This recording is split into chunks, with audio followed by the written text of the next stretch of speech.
He's a tech millionaire who's never been with a woman. She's a maid with a devastating secret. When his father offers her $100,000 to disappear forever, will their fragile connection survive the ultimate betrayal? You won't believe what happens next. Before we get into the story, comment below where in the world you are watching from today. The fierce waves crashed against the jagged rocks below the massive glass windows of Seacliff Manor. Julian Wexler stood with his hands clasped behind his back, his tall figure a dark silhouette against the stormy Maine coastline.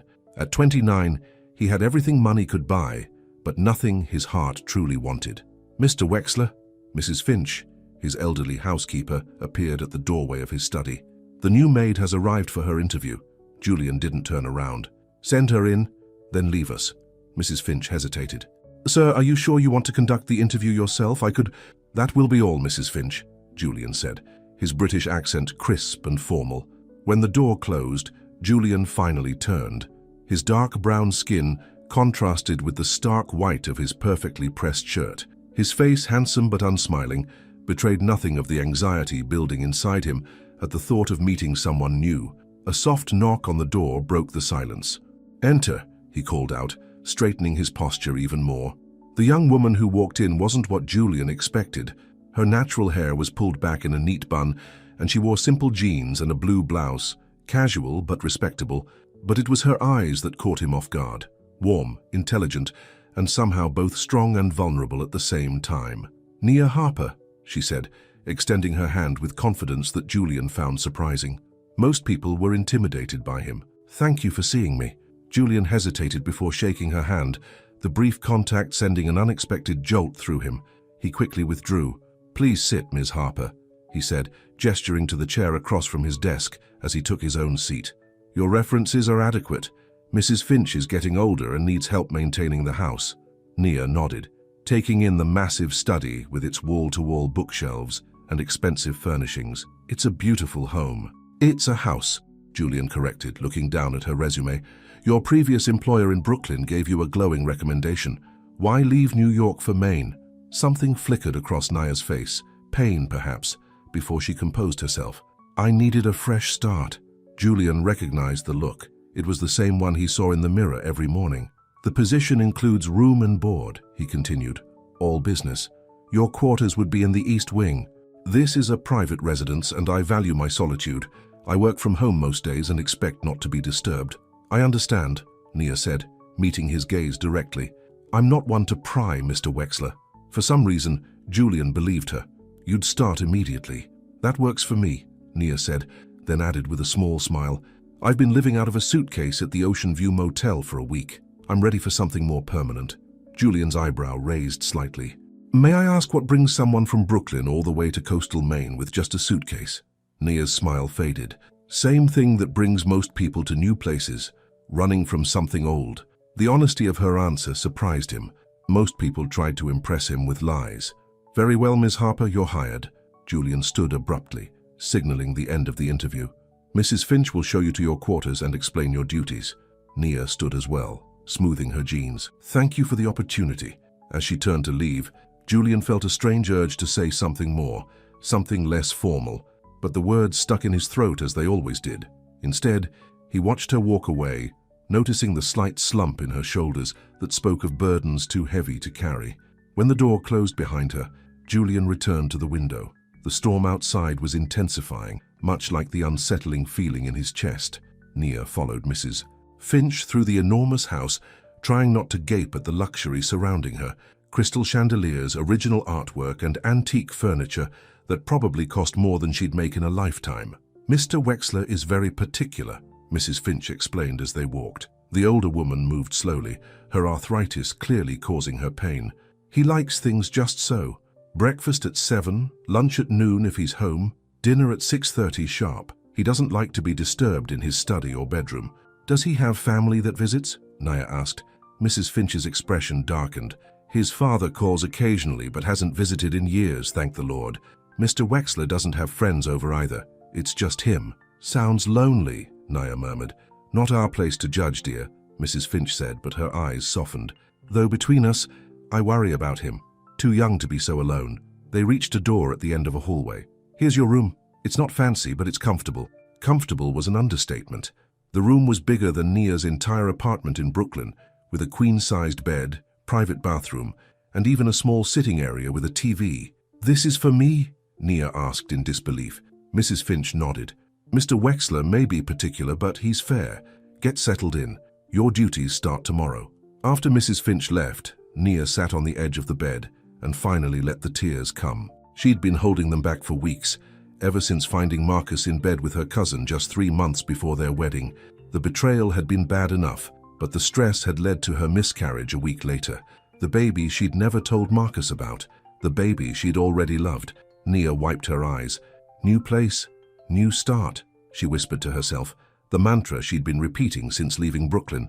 She was done crying over people who didn't deserve her tears. Julian couldn't sleep. Again. He paced his bedroom, the sound of the storm still raging outside. His mind kept drifting to the new maid, Nia. There was something about her that unsettled him, not in a threatening way, but in a way that made him too aware of himself. Growing up as the only son of businessman Richard Wexler had been a lesson in emotional austerity. "Wexler men don't show weakness," his father would say. After his mother left when he was 8, returning to England without even saying goodbye, Julian had built walls around himself that no one had ever breached. His father had shaped him into his image, brilliant, driven, and utterly alone. The prestigious British boarding schools had only reinforced his isolation. By the time Julian graduated from Oxford and moved to America to start his tech company, he had mastered the art of keeping people at a distance. His company's success had made him millions by the time he was 25, but the scars from his childhood remained. The incident during his final year at boarding school had been the final blow, cementing his fear of intimacy and vulnerability. Julian stopped pacing and pressed his palms against the cool glass of his bedroom window. Below, the ocean churned violently, mirroring the turmoil inside him. "Get it together," he muttered to himself. "She's just the help." But even as he said it, Julian knew Nia Harper was more than that. She was a threat to his carefully constructed solitude. The next morning, Nia reported to the kitchen at 6 a.m., determined to prove herself. Mrs. Finch was already there, showing her where everything was kept. "Mr. Wexler likes his tea steeped exactly 3 minutes," the older woman explained. "Earl Grey in the morning, green tea in the afternoon, never coffee." Nia absorbed all the details, from Julian's preference for the crusts cut off his toast, to which cleaning products to use on which surfaces. By the time she prepared his breakfast tray at 7, she felt ready. "I'll take it to him," Nia offered, seeing how Mrs. Finch winced when she bent to check the oven. "He doesn't like changes to routine," Mrs. Finch warned. "Well, he'll have to get used to me eventually," Nia said with a gentle smile. "Rest your legs. I can handle Mr. Wexler." "Mrs." Finch looked doubtful but nodded. "He'll be in the dining room." Nia carried the tray through the house, rehearsing a polite greeting in her mind. She found Julian seated at one end of a massive dining table, reading something on his tablet. He wore another immaculate shirt, this one pale blue that complemented his dark skin. His closely cropped hair was perfectly neat, and his posture remained as rigid as it had been during their interview. "Good morning, Mr. Wexler," Nia said, setting down the tray. "I hope you slept well." Julian looked up, surprise briefly flashing across his face before his expression returned to its usual mask. "Where is Mrs. Finch?" "Resting her arthritis," Nia replied honestly. "I offered to bring your breakfast." Julian stared at her for a moment, then nodded slightly. "Very well." As Nia arranged his breakfast, she could feel his eyes on her, watching her every move. Not in a creepy way, but in the cautious manner of someone unused to change. "Is there anything else you need, sir?" she asked when she finished. Julian shook his head, still watching her. "No, thank you." Nia turned to leave, but something made her pause. "The storm broke overnight. It's a beautiful morning. Might be nice to eat with a view." Julian's brow furrowed. "I always eat here." "Of course," Nia said with a small nod. "Enjoy your breakfast." As she left the dining room, Nia felt Julian's eyes still on her. There was something in them, not anger at her suggestion, but something almost like fear. Over the next 2 weeks, Nia settled into life at Seacliff Manor. She learned its rhythms and quirks, which floorboards creaked, how the sea air made the windows stick, which rooms Julian avoided completely. The East Wing guest rooms, she noticed, always remained closed, though she dusted them weekly as instructed. Julian remained formal but not unkind. He spoke little, answering her questions with as few words as possible, but sometimes Nia would catch him watching her when he thought she wouldn't notice. One afternoon, as Nia dusted the bookshelves in his study while he worked, she began humming softly, an old habit she hadn't even realized she was doing until Julian spoke. "What song is that?" he asked, not looking up from his computer. Nia stopped, embarrassed. "I'm sorry. I didn't mean to disturb you." "You didn't," Julian said, finally glancing up. "I was just curious." "It's an old song my grandmother used to sing," Nia explained. "Something about finding light in dark places." Julian nodded, then returned to his work. But Nia noticed his typing had stopped, and he seemed to be listening as she resumed her humming, softer now. That evening, as she folded laundry in the utility room, Nia heard piano music drifting through the house. Following the sound, she found herself outside the music room, a place she hadn't yet been instructed to clean. Through the partially open door, she saw Julian at a grand piano, his fingers moving skillfully over the keys. The melody was hauntingly beautiful, filled with a longing that made Nia's heart ache. She stood transfixed, watching his usually rigid posture soften as he played. When the piece ended, Julian sat motionless for a moment. Then, without turning around, he said, "You can come in, Miss Harper." Startled, Nia pushed the door open. "I'm sorry, I didn't mean to spy. The music was beautiful." "Chopin," Julian said, still looking at the keys. "My mother taught me before she left." It was the most personal thing he'd ever shared with her. Nia took a tentative step forward. "You play wonderfully." Julian closed the piano lid gently. "It's just muscle memory now." But Nia knew it was more than that. She'd heard the emotion in every note. "Would you like me to leave this room on my cleaning schedule?" she asked. Julian finally looked at her, his expression unreadable. "No, this room stays as it is." He stood abruptly. "Excuse me." As he brushed past her, Nia caught a glimpse of something raw in his eyes, a pain so deep it stole her breath. A week later, Nia was changing sheets in Julian's bedroom when she noticed a photo on his nightstand, the only personal item in the otherwise Spartan room. It showed a beautiful black woman with a small boy, both smiling on a beach. The woman had the same warm brown eyes as Julian. "That's private." Nia jumped at Julian's voice behind her. She hadn't heard him enter. "I'm sorry," she said, quickly putting the photo down. "I was just making the bed." Julian crossed the room and picked up the photo, looking at it with an expression Nia couldn't decipher. "My mother," he said after a moment. "The summer before she left." Nia's heart clenched. "She looks kind." "She was," Julian said softly, "until she wasn't." He set the photo down and turned to Nia, his mask back in place. "Please finish up quickly, I need to work." "Of course," Nia said, hurrying to complete her task. But as she left, she couldn't shake the image of that little boy's smile, so different from the man who now lived behind walls of his own making. That night, Nia couldn't sleep. Her thoughts kept returning to Julian, his music, his pain, the photo of his mother. There was so much more to him than his cold exterior suggested. Deciding a cup of tea might help, she made her way to the kitchen. The house was dark and quiet, with only the sound of the ocean in the distance. As she approached the kitchen, however, she saw a light was already on. Julian sat at the kitchen island, staring into a cup of what looked like untouched tea. He wore pajama pants and a t-shirt, the most casual she'd ever seen him. Without his usual formal attire, he looked younger, more vulnerable. Nia cleared her throat softly so as not to startle him. "Couldn't sleep either." Julian looked up, surprise crossing his features. "Ms. Harper." "Please, call me Nia," she said, entering the kitchen. "It's strange to be so formal at 2 in the morning." A ghost of a smile touched Julian's lips.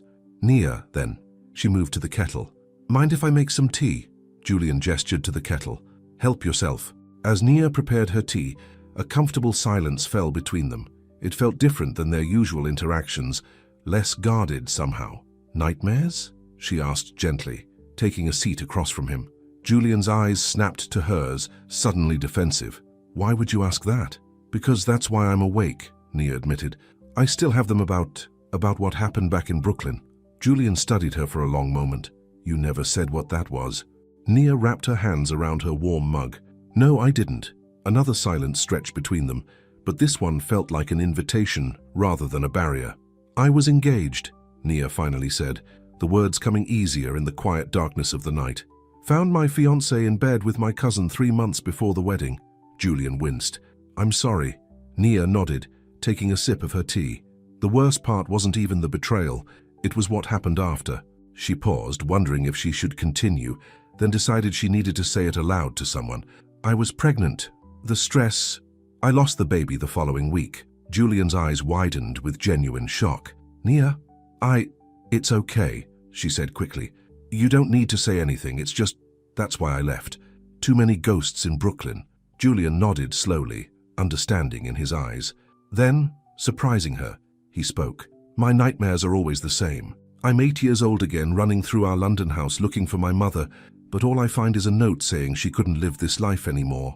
The pain in his voice made Nia's heart ache. That must have been terrible for a child. My father told me to stop crying. Julian continued, his eyes distant. Said Wexler men don't show weakness. That's the last time I cried. Everyone needs to cry sometimes, Nia said softly. Julian looked at her, really looked at her as if seeing something new. Not everyone has that luxury. They sat in silence again, two wounded souls finding unexpected connection in the quiet hours of the night.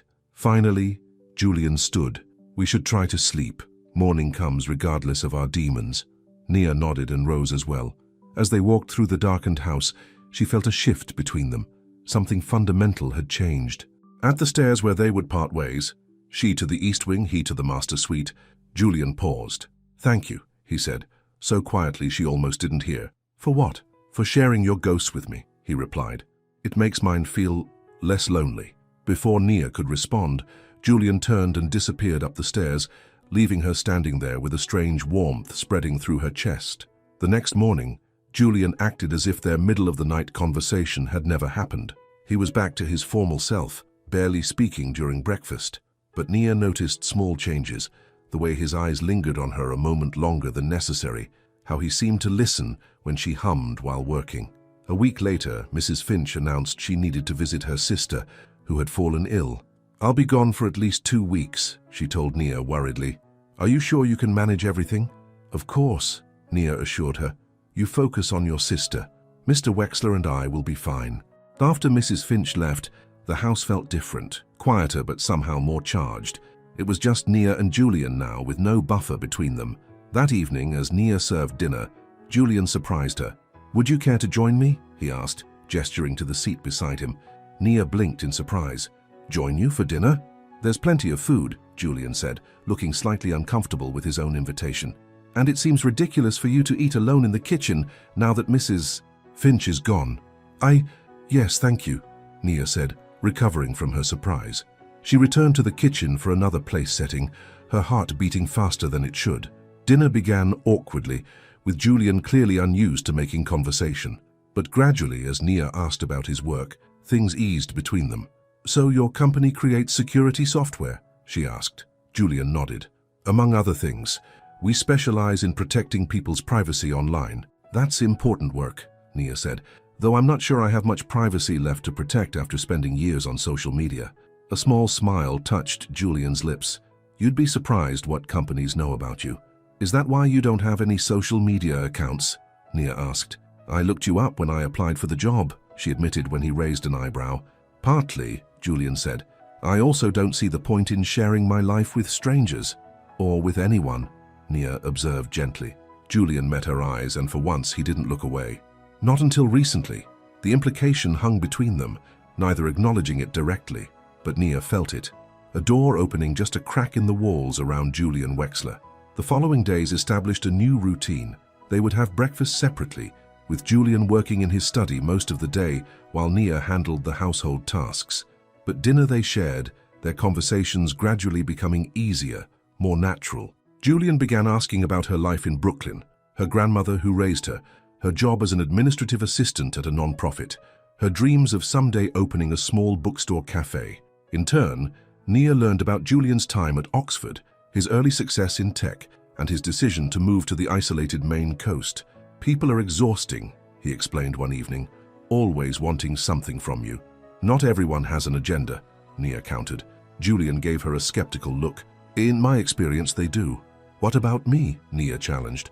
What's my agenda? Julian studied her for a long moment. That's what makes you dangerous, he finally said. I haven't figured it out yet. Nia laughed, the sound bright in the formal dining room. Maybe my evil plan is to get you to eat dinner at a normal hour and occasionally smile. And remarkably, Julian did smile then, a real one that transformed his face and made Nia's breath catch. One rainy afternoon, Nia found Julian in the library staring out the window at the stormy sea. "I brought you some tea," she said, setting down the cup.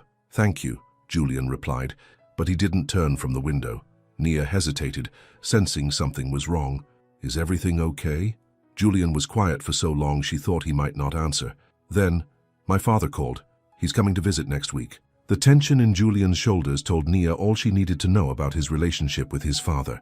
"I see," she said carefully. "Will he be staying here?" Julian nodded, his jaw tight. "Unfortunately." "I'll prepare the guest room in the west wing," Nia said. "No," Julian said quickly. "Put him in the east wing, as far from my room as possible." Nia nodded, understanding. "I'll take care of it."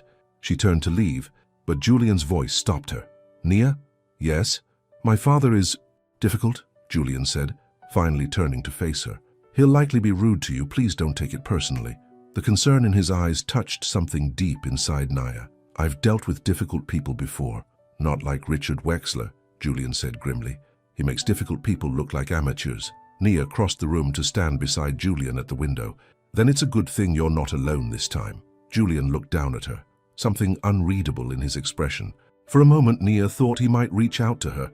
Instead, he simply nodded, but the gratitude in his eyes said everything. The night before Richard Wexler's arrival, Nia found Julian in the music room, playing the piano more intensely than she'd ever heard.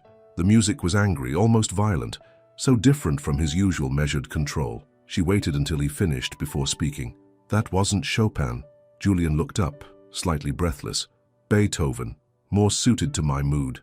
Nia entered the room and sat on the bench beside him, closer than she'd ever been. She could smell his cologne, something subtle and expensive. "You're worried about tomorrow," she said. It wasn't a question. Julian's fingers ghosted over the keys without pressing them. "My father has a way of undoing years of progress in minutes. He can only affect you if you let him," Nia said gently. Julian gave her a sad smile.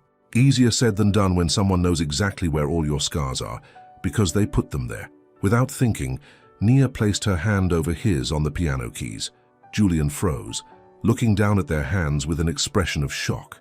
Nia realized her mistake and began to pull away, but Julian turned his hand to catch hers. His touch was hesitant, almost fearful, but he didn't let go. "I'm sorry," Nia whispered. "I didn't mean to—" "Don't be," Julian interrupted, his voice rough with emotion. He stared at their joined hands as if they were something miraculous and terrifying. "It's been a very long time since anyone has touched me like this." The vulnerability in his confession broke Nia's heart. How lonely must his life have been? They sat in silence, hands still joined on the piano keys, neither willing to break the fragile connection between them. Finally, Julian spoke, his voice barely above a whisper. "I should tell you something about why I am the way I am." "You don't have to explain yourself to me," Nia said. "I want to," Julian insisted, "before my father arrives and twists everything." He took a deep breath. "In my final year at boarding school, there was a girl. She seemed interested in me. No one had ever been interested before. I was always too serious, too focused on my studies." Julian's hand trembled slightly in hers, but he continued. "We became close. I thought she cared for me, but it was all a game. Her brother had bet her she couldn't get the uptight scholarship boy to fall for her. The night I finally worked up the courage to kiss her, they had hidden cameras. The video of me, awkward, inexperienced, making a fool of myself, was shown to the entire school the next day." Nia felt sick. "Julian, that's horrible." The humiliation was— Julian shook his head, unable to finish. "My father's response was that I should have known better than to trust anyone, that I deserved it for being weak." "Your father was wrong," Nia said firmly. "Those people were cruel, and you didn't deserve any of it." Julian finally looked at her, his eyes filled with a pain that had never fully healed. "After that, it seemed easier not to try, not to risk it. My work doesn't judge me or laugh at me or leave me. Is that why you've never—" Nia trailed off, realizing she was overstepping. "Never been with anyone?" Julian finished for her. "Yes, hard to be intimate with someone when you can't bear to be vulnerable." The admission hung between them, raw and honest in a way nothing else had been. Slowly, carefully, Nia raised her free hand and, after giving Julian time to pull away, gently touched his cheek. His sharp intake of breath was the only sound in the room. "Not everyone will hurt you," she whispered. Julian closed his eyes, leaning almost imperceptibly into her touch. "I'm starting to believe that might be true." The moment stretched between them, delicate and precious. Then Julian opened his eyes, and slowly pulled back, though he didn't release her other hand. "It's late," he said softly, "and tomorrow will be challenging." Nia nodded, understanding his need to retreat. She stood, reluctantly letting their hands part. "Good night, Julian." As she reached the door, his voice stopped her. "Nia?" She turned back. "Yes, thank you," he said simply. Nia smiled. "Anytime." As she made her way back to her room, Nia's mind was spinning. The touch of Julian's hand, the trust he'd shown in sharing his past. It all meant something she wasn't ready to name, but her heart knew, even if her mind wasn't ready to admit it. In his music room, Julian remained at the piano, looking down at the hand Nia had held. For the first time in years, he felt something other than emptiness or pain. He felt hope. The next morning dawned bright and clear, at odds with the tension filling Seacliff Manor. Julian was up earlier than usual, dressed in one of his most expensive suits, armor for the battle ahead. Nia found him in the kitchen, making his own tea, something he never did. "Couldn't wait?" she asked, trying to keep her tone light. Julian looked up, his expression closed off once more, though something softened when he saw her. "Couldn't sleep?" "I can make breakfast," Nia offered. "I'm not hungry," Julian said, then added, "But thank you." The formality was back, but Nia understood. Julian was preparing himself for his father's arrival. At precisely 10 o'clock, the sound of tires on gravel announced Richard Wexler's arrival. Julian went to meet him at the door, his posture rigid. Nia stayed in the background, watching as a chauffeur opened the car door. Richard Wexler emerged, tall and imposing, with grey at his temples and the same sharp features as his son. But where Julian's eyes held hidden warmth, Richard's were cold and calculating. "Julian," Richard said by way of greeting, his British accent even more pronounced than his son's. "Still hiding away in this mausoleum, I see." "Father," Julian replied stiffly. "Welcome to Seacliff." Richard's eyes scanned the foyer before landing on Nia. "And who is this?" Before Julian could answer, Nia stepped forward. "Nia Harper, sir. I'm the housekeeper." Richard's eyebrow raised as he assessed her. At least you've hired someone presentable this time. That old woman was an eyesore." Julian's jaw tightened. "Mrs. Finch has been with me since I moved here. She's visiting family." Richard waved his hand dismissively. "Show me to my room. I need to freshen up before we discuss why I'm here." As Julian led his father upstairs, he glanced back at Nia with an apologetic look. She gave him a reassuring smile, but inside, her stomach churned. Richard Wexler's presence filled the house like a toxic cloud, and they'd barely exchanged 10 sentences. The worst, Nia suspected, was yet to come. Dinner that evening was a masterclass in tension. Nia had prepared Richard's favorite meal, as Julian had instructed, beef Wellington with roasted vegetables and a rich red wine sauce. The elder Wexler sat at the head of the table, Julian to his right, the empty chair to his left, a glaring reminder of Julian's solitude. "The food is adequate," Richard said after his first few bites, "though the sauce lacks depth." Julian said nothing, cutting his meat with precise movements, his eyes fixed on his plate. Nia, who stood near the kitchen door in case anything was needed, felt a flash of irritation. She'd spent hours on that sauce. "Will there be anything else, Mr. Wexler?" she asked, keeping her voice professionally neutral.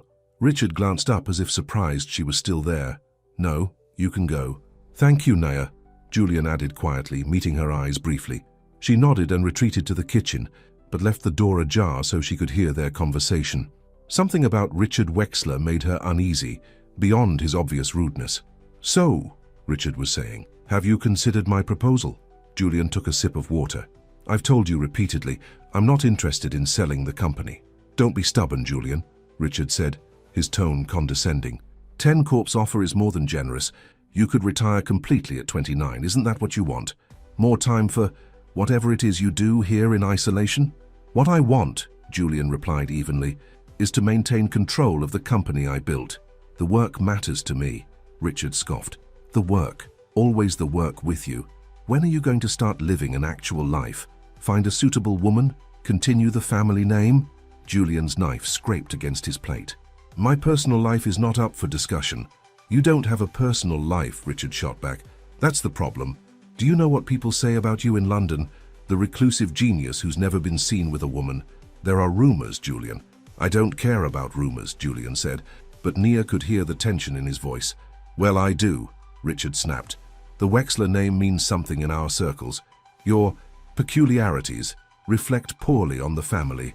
Julian set down his utensils, his appetite clearly gone. Is that why you're really here? To lecture me about family reputation? I'm here because you're throwing away the opportunity of a lifetime, Richard said. 10 Corp doesn't just want your company, they want you. A leadership position, public recognition. You could finally be something more than a hermit coding in a mansion by the sea. I'm exactly what I want to be, Julian replied coldly. Richard laughed, the sound harsh and mocking. No one wants to be alone, Julian. You're hiding, not living. The silence that followed was deafening. Nia held her breath, waiting for Julian's response. I think I've lost my appetite, Julian finally said. If you'll excuse me. Nia quickly moved away from the door as Julian emerged from the dining room, his face a controlled mask that didn't quite hide the storm in his eyes. He paused when he saw her. I'm sorry you had to hear that, he said quietly. Don't apologize for him, Nia replied, keeping her voice low. Julian's eyes softened slightly. I'll be in my study. Please see that my father has everything he needs. After Julian disappeared down the hallway, Nia returned to the dining room to clear the plates. Richard was finishing his wine, looking smug despite the failed conversation. Will there be dessert, sir? Nia asked, collecting Julian's barely touched meal. Richard looked her up and down in a way that made her skin crawl. Tell me, Miss Harper, how long have you worked for my son? About a month now, Nia answered, keeping her tone professional. And how do you find him as an employer? Nia met Richard's calculating gaze. Mr. Wexler is fair and respectful. Is he? Richard swirled his wine. Interesting. Most people find him cold and unapproachable. Perhaps they don't take the time to look beneath the surface, Nia suggested, before she could stop herself. Richard's eyebrows shot up. My. Rather defensive of your employer, aren't you? Nia felt heat rise to her cheeks, but kept her expression neutral. I simply believe in giving credit where it's due. Richard studied her with renewed interest. Well, Miss Harper, I think I will have dessert after all, and perhaps you could tell me more about my son's hidden depths. The way he said it made it clear he was mocking her, but Nia simply nodded. I'll bring dessert right away, sir. As she served Richard his dessert, a crème brûlée that had taken her 3 attempts to perfect, Nia chose her words carefully. Your son has built an impressive company, she said. I may not understand all the technical aspects, but I know his work protects people's privacy. That seems valuable in today's world. Richard tapped his spoon against the caramelized sugar, breaking through with a sharp crack. Business success isn't everything, Ms. Harper. A man needs more in his life. I'm sure Mr. Wexler will find whatever he needs when he's ready, Nia replied. Richard's eyes narrowed. You seem quite invested in my son's welfare for someone who's only been employed here a month. Nia felt a chill run down her spine at his tone. I respect him, she said simply. Well, Richard said, pushing away his half-eaten dessert, respect doesn't warm a bed at night. My son needs to stop hiding and start living, preferably with a woman of suitable background and connections. Nia clenched her jaw to keep from responding. She'd never met a man so coldly calculating about his own son's happiness. Will there be anything else, sir? She asked, eager to end the conversation. That will be all. Richard dismissed her with a wave of his hand. Oh, and Miss Harper? Remember your place in this household. My son may tolerate familiarity from the help, but I assure you, it won't serve you well in the long run. The threat was thinly veiled, but Nia understood it perfectly. Richard Wexler had noticed something between her and Julian, and he didn't approve. Later that night, unable to sleep, Nia wandered to the kitchen for tea. She was surprised to find Julian already there, staring out the window at the moonlit ocean. Can't sleep? She asked softly. Julian turned, and in the dim light his face looked younger, more vulnerable. My father has that effect. Nia moved to the kettle. Tea? Julian nodded, and they fell into their now familiar nighttime routine. When Nia placed a steaming mug in front of him, their fingers brushed briefly, sending a small shock through her. I'm sorry about dinner, Julian said after a moment. You have nothing to apologize for, Nia insisted, taking the seat across from him. Julian's mouth curved in a humorless smile. My father would disagree. According to him, I have many things to apologize for, chief among them, my failure to live up to the Wexler name. What does that even mean? Nia asked. Julian sighed, wrapping his hands around the warm mug. To be a proper Wexler man, apparently I should be ruthlessly ambitious, socially prominent, and married to someone who enhances the family status. That sounds exhausting, Nia said, earning a genuine, if small, smile from Julian. It is, he agreed. which is why I choose to live here, away from all that."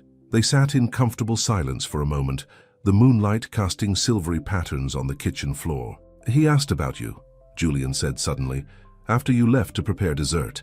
Nia tensed slightly. "Oh? Wanted to know where I found you? Your background?" Julian's jaw tightened.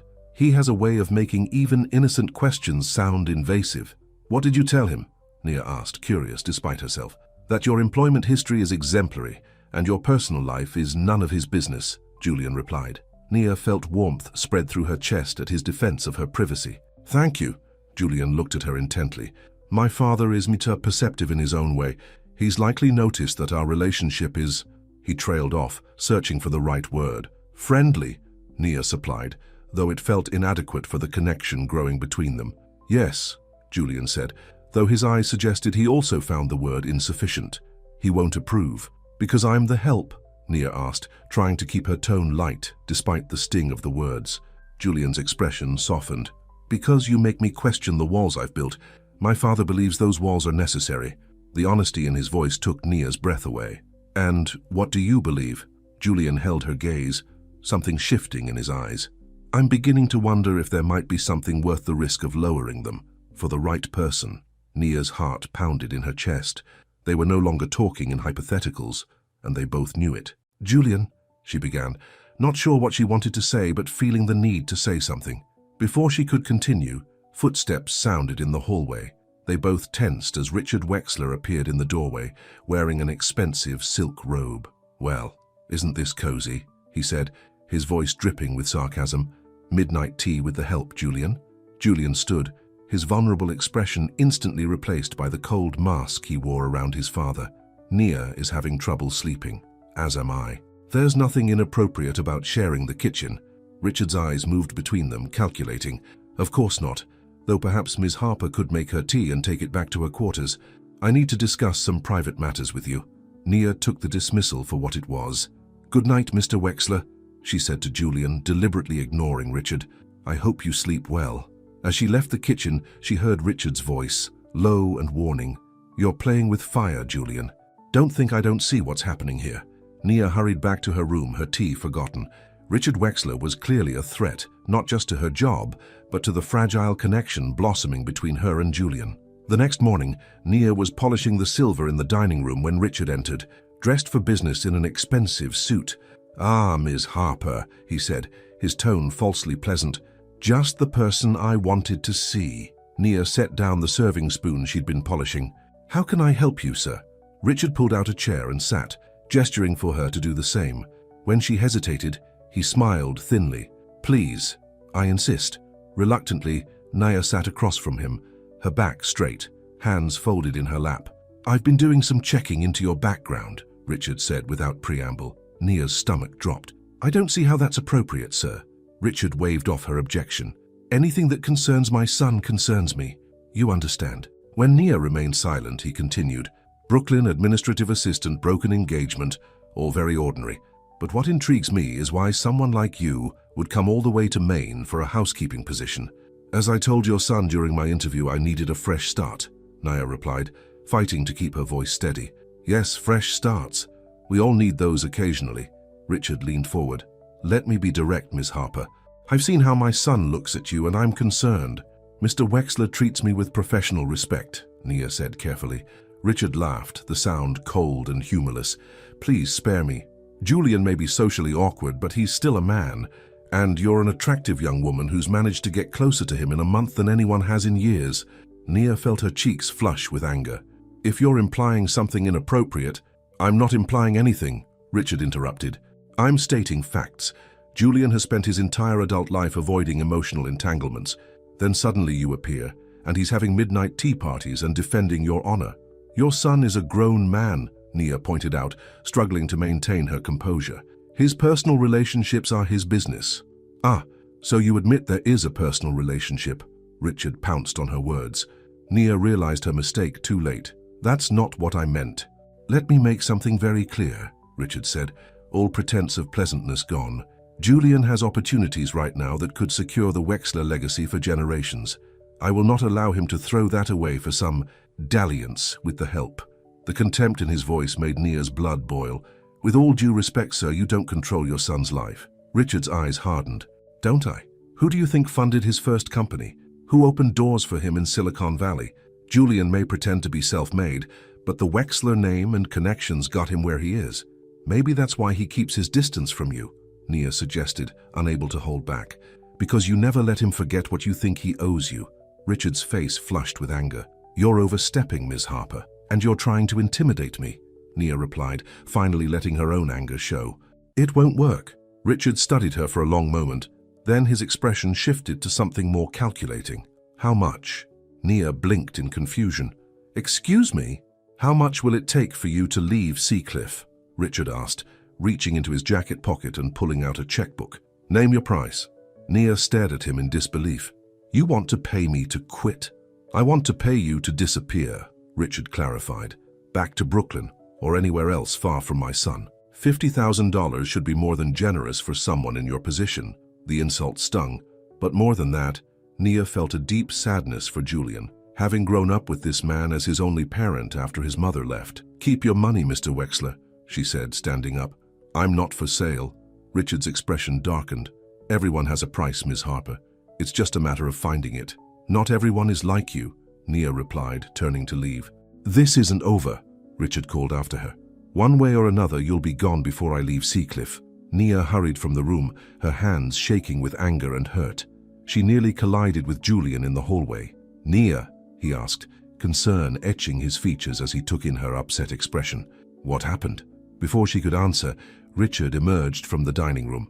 Ah, Julian. Perfect timing. I was just having an enlightening conversation with your housekeeper. The way he said housekeeper made it sound like something dirty.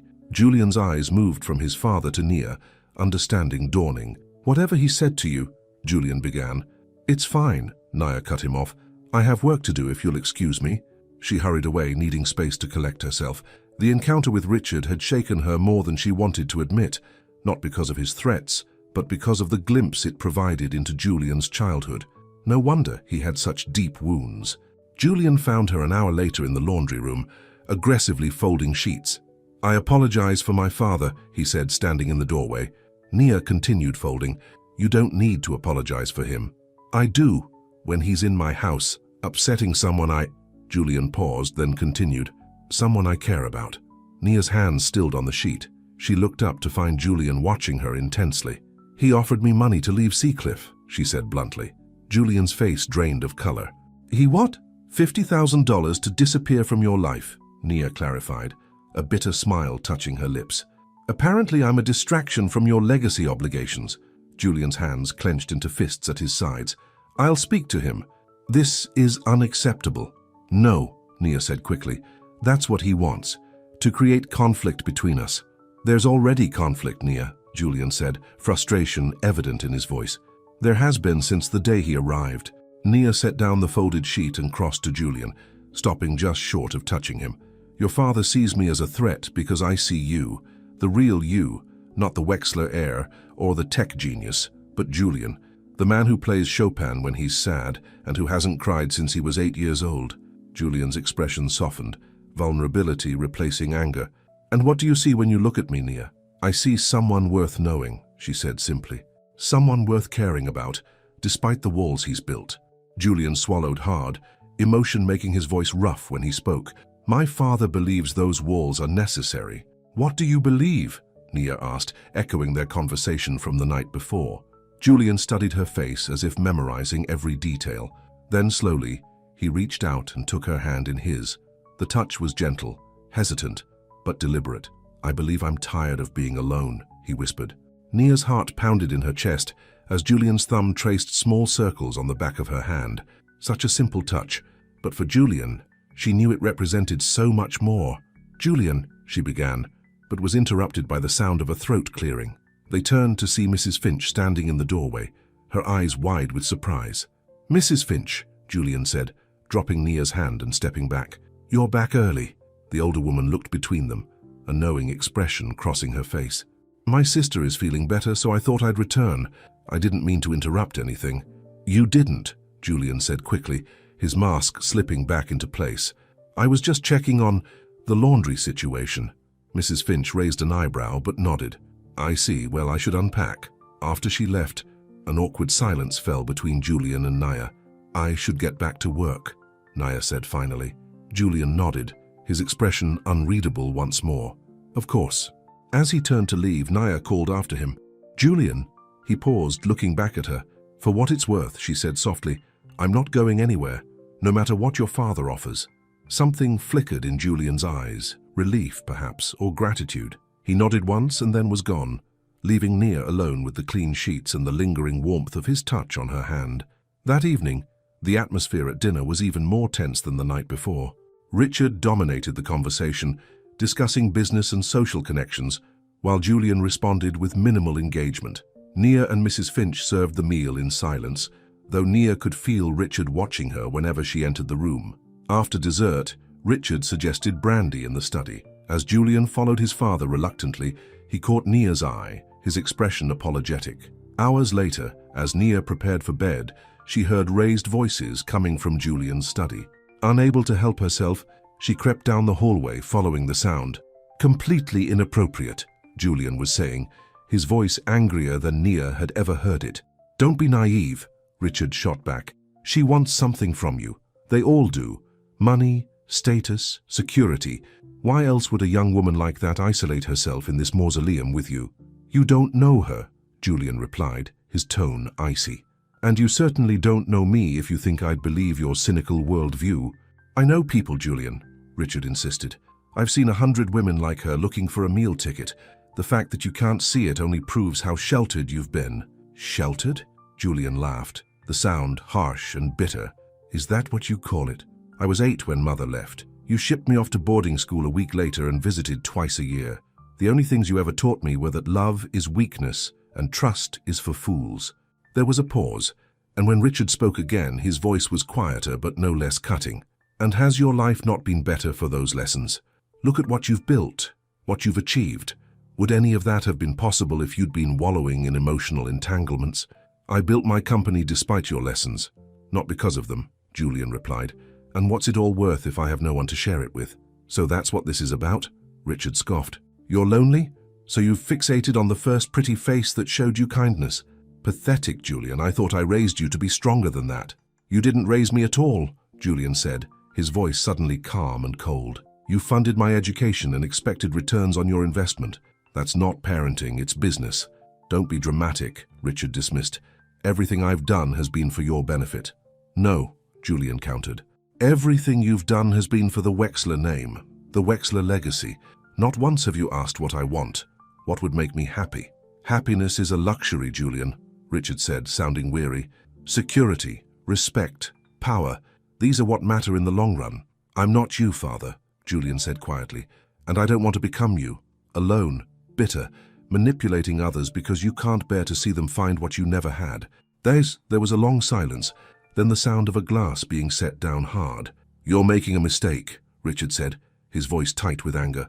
That girl will hurt you, mark my words, and when she does, don't come crying to me. I wouldn't dream of it, Julian replied. Now, if you'll excuse me, I think we've said all there is to say. Nia quickly retreated as she heard footsteps approaching the study door. She barely made it around the corner before Julian emerged, his face flushed with anger, but his eyes filled with something that looked like resolve. The next morning, Richard announced he would be leaving a day early. Pressing business in London, he told Julian over breakfast, not bothering to look up from his newspaper. The car will be here at noon. Julian merely nodded, relief evident in the set of his shoulders. As Mrs. Finch and Nia prepared Richard's room for his departure, the older woman glanced at Nia with concern. Be careful, dear, she said quietly. Mr. Wexler isn't like other employers. Nia paused in her work. What do you mean? Mrs. Finch sighed, smoothing the bedspread with gnarled hands. I've worked here since he bought this place 5 years ago. In all that time, you're the first person he's truly let in. That makes you special, but it also makes you vulnerable. Mrs. Finch, Nia began, but the older woman shook her head. I'm not blind, child. I see how you look at each other. Just be gentle with him. He's stronger than he knows, but more fragile than he appears. Before Nia could respond, they heard Richard's voice in the hallway. Miss Harper, a word please. Mrs. Finch gave Nia a warning look as she slipped out of the room, passing Richard in the doorway. Richard closed the door behind him, leaving them alone. Nia straightened her spine, determined not to show fear. "You wanted to speak with me, sir?" she asked coolly. Richard studied her for a moment, then reached into his jacket pocket. "I believe in giving second chances, Ms. Harper." He extended an envelope toward her. $100,000, enough to start that bookstore cafe my son tells me you dream about. Nia stared at the envelope but didn't take it. "I already told you I'm not for sale." "Everyone has their price," Richard insisted, "and everyone has their secrets." A chill ran down Nia's spine at his tone. "What does that mean?" Richard smiled, the expression not reaching his eyes. "It means I had my people look into your background more thoroughly. The broken engagement, the miscarriage, such tragedy for one so young." Nia felt the blood drain from her face. "How did you—" "I make it my business to know things, Ms. Harper," Richard cut her off. "Things like hospital records, therapy sessions. Did you know medical privacy has so many loopholes if one knows where to look?" "That's illegal," Nia whispered, her hands trembling. "Perhaps," Richard conceded with a shrug, "but effective. Now, I wonder how my son would feel knowing you've kept such significant secrets from him, especially given his issues with trust." Nia felt sick. "Are you blackmailing me?" "I prefer to think of it as incentivizing honesty," Richard replied smoothly.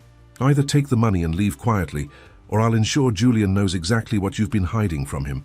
"I haven't been hiding anything," Nia protested. "Those things are personal, painful. I've shared them with Julian in my own time, in my own way." Richard's eyebrows rose in surprise. "Have you now? How interesting. Then I suppose he already knows about the lawsuit." Nia froze. "What lawsuit?" "The one you filed against Brooklyn Memorial Hospital, claiming their negligence contributed to your miscarriage," Richard said, watching her reaction closely. "The one you settled quietly 2 months ago, just before coming here." Nia felt her knees weaken. She hadn't told Julian about that, hadn't told anyone except her lawyer. The settlement had given her the money to start over, to escape the painful memories of Brooklyn. "How would Julian feel," Richard continued, "knowing you came here not just for a fresh start, but with enough money that you certainly don't need this job? That perhaps you had other motivations for seeking employment in an isolated mansion with a wealthy, vulnerable man?" "It wasn't like that," Nia insisted, her voice shaking. "I needed more than just money to start over. I needed distance, peace." "A convenient story," Richard said dismissively. "But I doubt Julian would see it that way, given his history with deception." Nia felt trapped, cornered by this ruthless man who would use her pain as a weapon. "What do you want from me?" Richard placed the envelope on the dresser. "Take the money. Leave today while I'm still here to help Julian process your betrayal, or stay, and I'll make sure he knows everything, framed in the most unflattering light possible." "You would hurt your own son just to control him?" Nia asked, disgust evident in her voice. "I would protect my son from making the biggest mistake of his life," Richard corrected. "Sometimes pain now prevents greater pain later." He moved to the door, pausing with his hand on the knob. "You have until my car arrives at noon. Choose wisely, Ms. Harper." After he left, Nia sank onto the bed, her mind racing. She had done nothing wrong. The settlement money was rightfully hers after the hospital's negligence, but she knew how it would sound if Richard twisted the facts.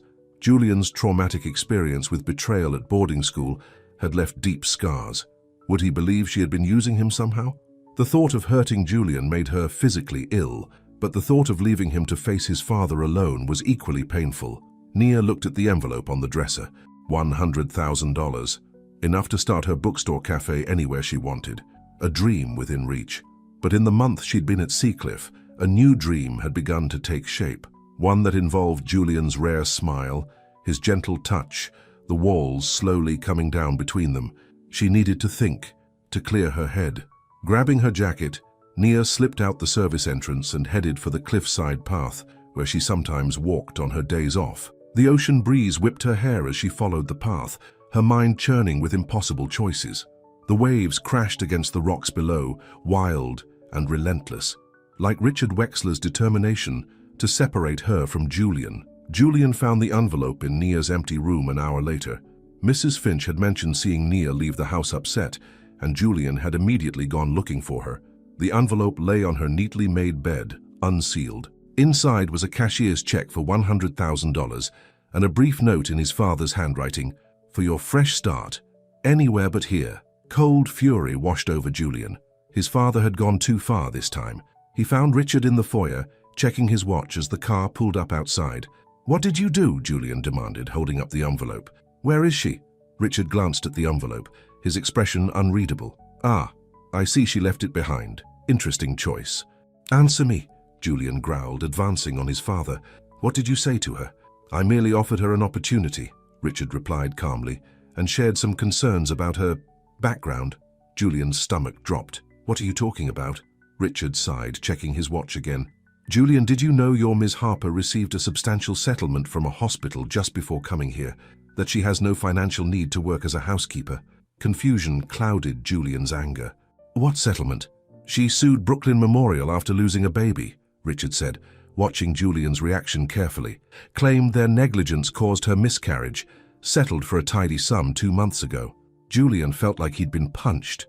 Nia had told him about the miscarriage, but not about any lawsuit or settlement. How do you know this? He asked, his voice hollow. I protect what's mine, Richard said simply, including you, whether you appreciate it or not. Julian's mind raced. So you what, threatened to tell me if she didn't leave? I gave her a choice, Richard corrected. Take the money and go, or stay and face the consequences of her deception. There was no deception, Julian snapped. She told me about the miscarriage. Now it was Richard's turn to look surprised. Did she? Interesting. But did she tell you she came here with enough money to buy her own business?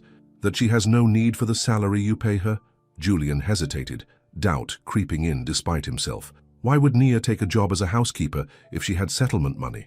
Richard saw the uncertainty in Julian's eyes and pressed his advantage. Think, Julian, a young, attractive woman suddenly appearing in your isolated home, working for minimal wages when she doesn't need the money. What does that suggest to you? That she needed more than money, Julian replied, but his voice lacked conviction. That she needed a fresh start, just like she said. Or that she saw an opportunity, Richard suggested.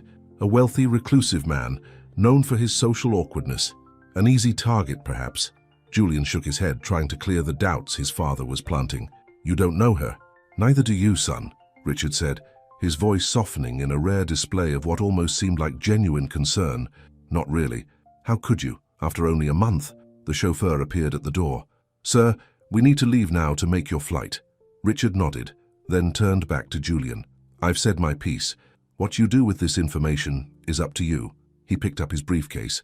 But remember what happened the last time you trusted someone who showed unexpected interest in you. The reference to the boarding school incident hit Julian like a physical blow. As Richard walked out to the waiting car, Julian stood frozen in the foyer, the envelope still clutched in his hand, doubt and fear battling with the feelings he'd begun to develop for Nia. Where was she?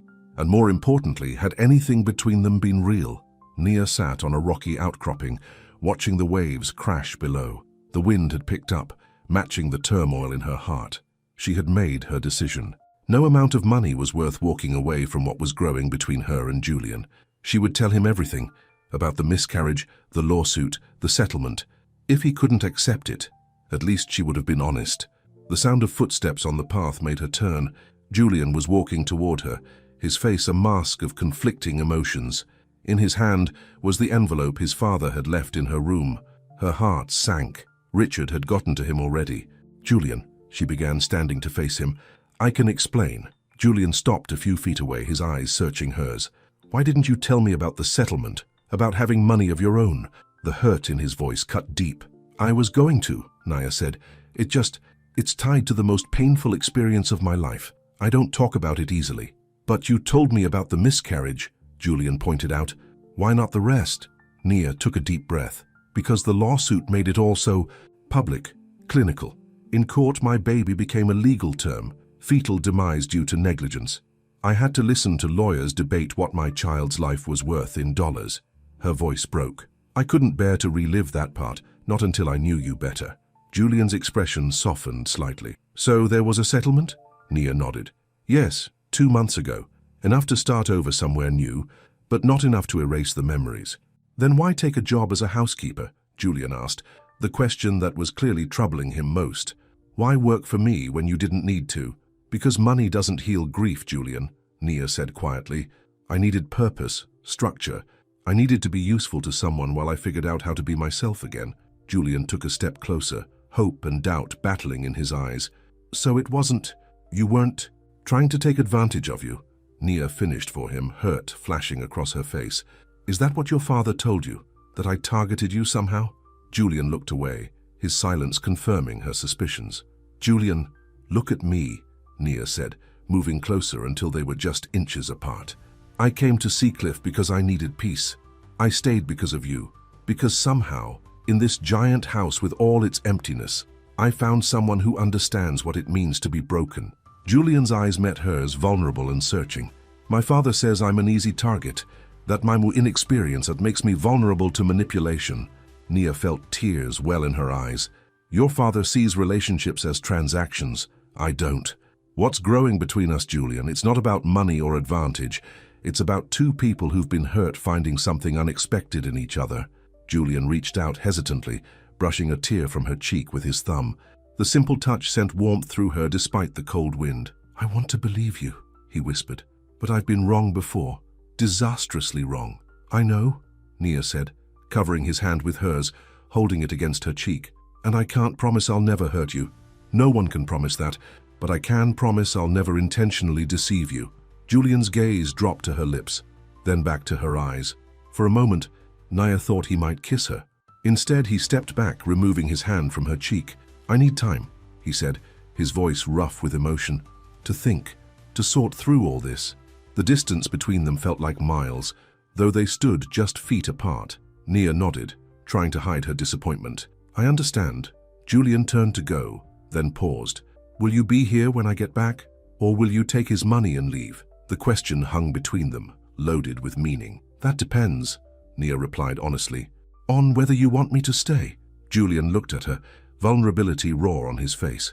I don't know what I want anymore, except, he hesitated, then finished quietly, except not to be alone. As he walked back toward the house, Nia remained on the cliff, watching the man who had come to mean so much to her disappear around the bend. Richard Wexler was leaving today, but his poisonous words remained, casting doubt on the fragile trust Julian had begun to build. Nia looked down at the churning sea below, then back towards Seacliff Manor. Stay or go? Her heart knew the answer, but would Julian's doubts allow him to see it? The wind whipped around her as clouds gathered on the horizon, promising another storm, like the one brewing in her heart. The day after Richard Wexler's departure, Seacliff Manor felt different. The oppressive tension had lifted, but in its place was an uncomfortable silence. Julian had retreated to his study, emerging only for meals which he took alone. Nia continued her duties, the envelope with Richard's check burning a hole in her dresser drawer where she'd placed it. Mrs. Finch watched the situation with worried eyes. He's hurting, she told Nia as they prepared lunch. I've seen him like this before after difficult visits from his father. I don't know what to do, Nia admitted, chopping vegetables with more force than necessary. I've told him the truth, but Richard planted seeds of doubt. Julian's had trust broken before. Mrs. Finch patted Nia's hand. Give him time, dear. Mr. Wexler processes things slowly, especially emotions. But as days passed with Julian maintaining his distance, Nia began to wonder if time would be enough. Each night she sat in her room staring at Richard's check, wondering if leaving might be kinder to them both. If Julian couldn't trust her, what future could they have? On the fourth night after Richard's departure, Nia couldn't sleep.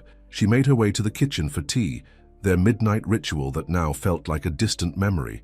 To her surprise, light spilled from beneath the kitchen door. Julian sat at the island, a cup of cooling tea before him, staring out at the moonlit ocean. He looked exhausted, with dark circles under his eyes and his usually neat hair mussed, as if he'd been running his hands through it. Couldn't sleep? Nia asked softly from the doorway. Julian turned, startled by her voice. For a moment, something like relief crossed his features before his expression became guarded again. No, he said simply. Nia hesitated, then moved to the kettle. Mind if I join you? Julian gestured to the seat across from him, an echo of their previous late-night conversations. As Nia prepared her tea, the silence between them felt heavier than ever. When she finally sat across from him, Julian spoke. I went to the cliff path today, he said, his voice low, where we talked after my father left. Nia nodded, waiting for him to continue. I kept thinking about what you said, about being broken. Julian's eyes met hers, and about finding something unexpected here. I meant it, Nia said quietly. Julian nodded slowly. I know. That's what scares me. The admission hung between them. Nia wrapped her hands around her mug, drawing warmth from it. Why does that scare you? Julian was quiet for so long that Nia thought he might not answer. When he did, his voice was barely above a whisper. Because the walls I've built kept me safe, lonely, but safe. He looked at her, vulnerability raw in his eyes. So you make me want to tear them down, and I'm not sure what's left of me underneath. Nia's heart ached at his words. Julian, those walls didn't keep you safe. They kept you isolated. There's a difference. Is there? He asked. My father would say isolation is the only true safety. Your father is a bitter, controlling man who uses fear to keep you under his influence, Nia said, unable to hold back. He doesn't want you to connect with anyone because then you might break free of him completely. Julian's eyes widened slightly at her bluntness, but he didn't disagree. The check is still in my drawer, Nia continued. I haven't cashed it. I won't cash it. Why not? Julian asked. It's a lot of money. Because I don't want to start over somewhere else, Nia said simply. Not anymore. Julian studied her face. Because of me? Partly, Nia admitted. But also because running away doesn't solve anything. I tried that when I left Brooklyn. Julian nodded slowly. I've been running too, in my own way. Since boarding school. Since my mother left. They sat in silence for a moment, the admission hanging between them. I looked into the lawsuit, Julian finally said. Against Brooklyn Memorial. Nia tensed. You did? I wanted to understand, Julian explained. Why you didn't tell me about it. And do you understand? Nia asked. Julian nodded. The transcripts, they were brutal, clinical, like you said. I can see why you wouldn't want to relive that. Relief washed over Nia.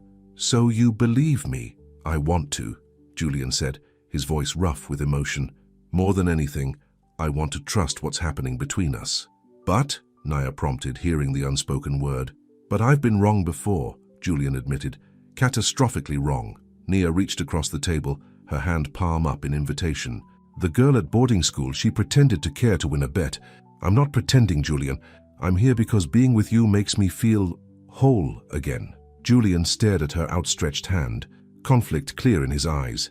Slowly, hesitantly, he placed his hand in hers. The touch sent warmth spreading through Nia's chest. I don't know how to do this, Julian confessed. I don't know how to let someone in without fear. Neither do I, Nia admitted. After Marcus and the baby, I was scared to feel anything again. Julian's thumb traced small circles on her palm, the simple touch making her heart race. So where does that leave us? Two broken people afraid to trust? Nia smiled softly. Maybe two broken people helping each other heal. Something shifted in Julian's eyes, hope replacing doubt. He squeezed her hand gently. I'd like that. The moment stretched between them, fragile and precious. Then Julian stood, still holding her hand. It's late. We should try to sleep. Nia nodded, rising as well. They walked through the darkened house, their joined hands a tether neither wanted to break. At the base of the stairs where they would part ways, Julian paused. Nia, he said softly, I'm glad you stayed. The simple words meant everything. Me too, she replied. Julian hesitated, then leaned down and brushed his lips against her cheek, so gentle it was barely a touch at all. Before Nia could react, he was gone, taking the stairs two at a time toward his room. Nia stood frozen, her cheek tingling from the brief contact. It wasn't a kiss, not really, but for Julian, a man who avoided physical contact, it was monumental. As she made her way to her own room, Nia felt something she hadn't experienced in months. Hope. The next morning, Julian joined Nia and Mrs. Finch for breakfast in the kitchen, something he had never done before. Mrs. Finch nearly dropped the coffee pot in surprise when he walked in, dressed more casually than usual in jeans and a simple button-down shirt. Good morning, he said, looking directly at Nia with a small smile. Good morning, Nia replied, unable to keep the answering smile from her face. Mrs. Finch looked between them, a knowing expression crossing her features. Well, she said briskly, shall I set another place at the table? Please, Julian said, taking the seat beside Nia rather than across from her. If that's all right.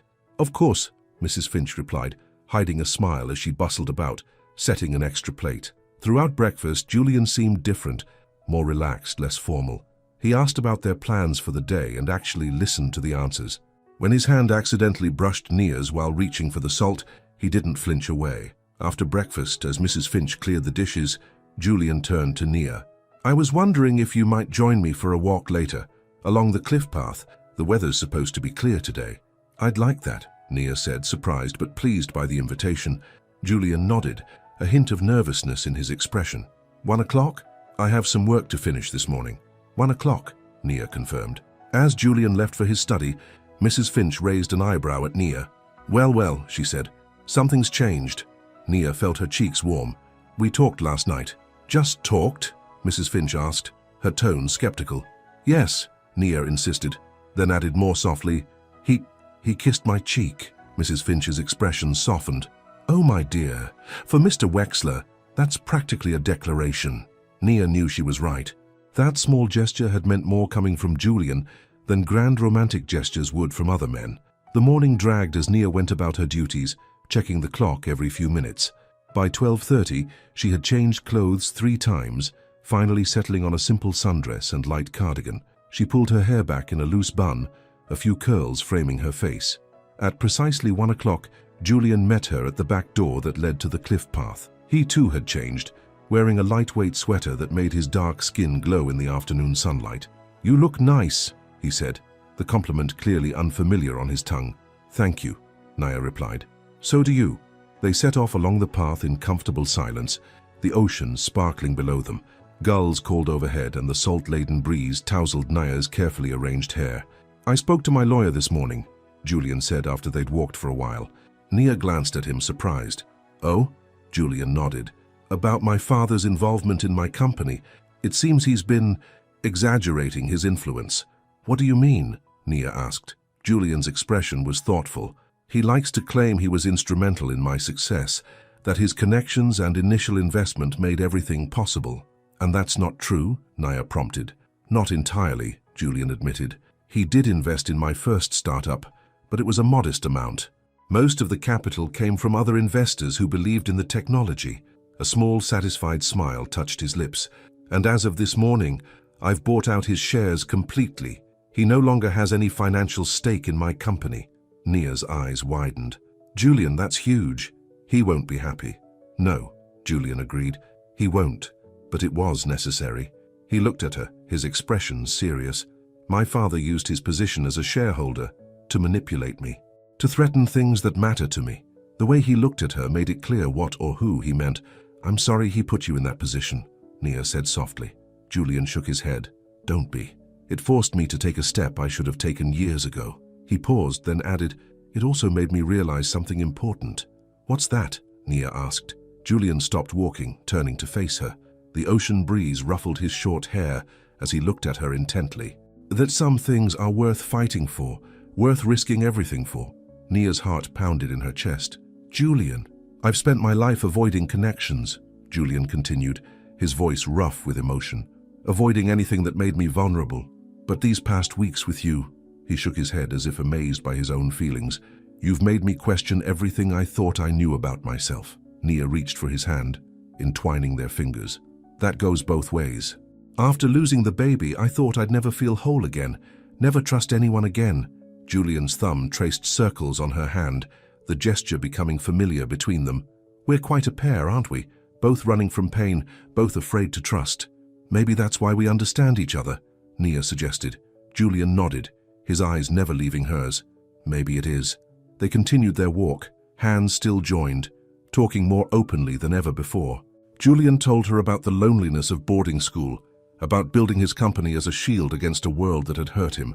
Nia shared stories of her grandmother who raised her, of her dreams for the future, of the pain of her betrayal and loss. When they reached a small cove, sheltered from the wind, Julian suggested they sit. A large, flat rock provided a natural bench overlooking the water.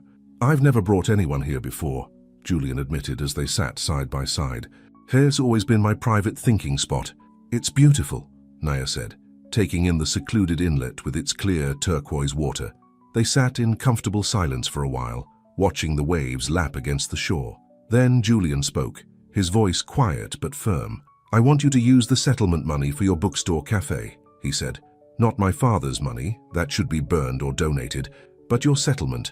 It was meant to help you start over. Nia looked at him in surprise.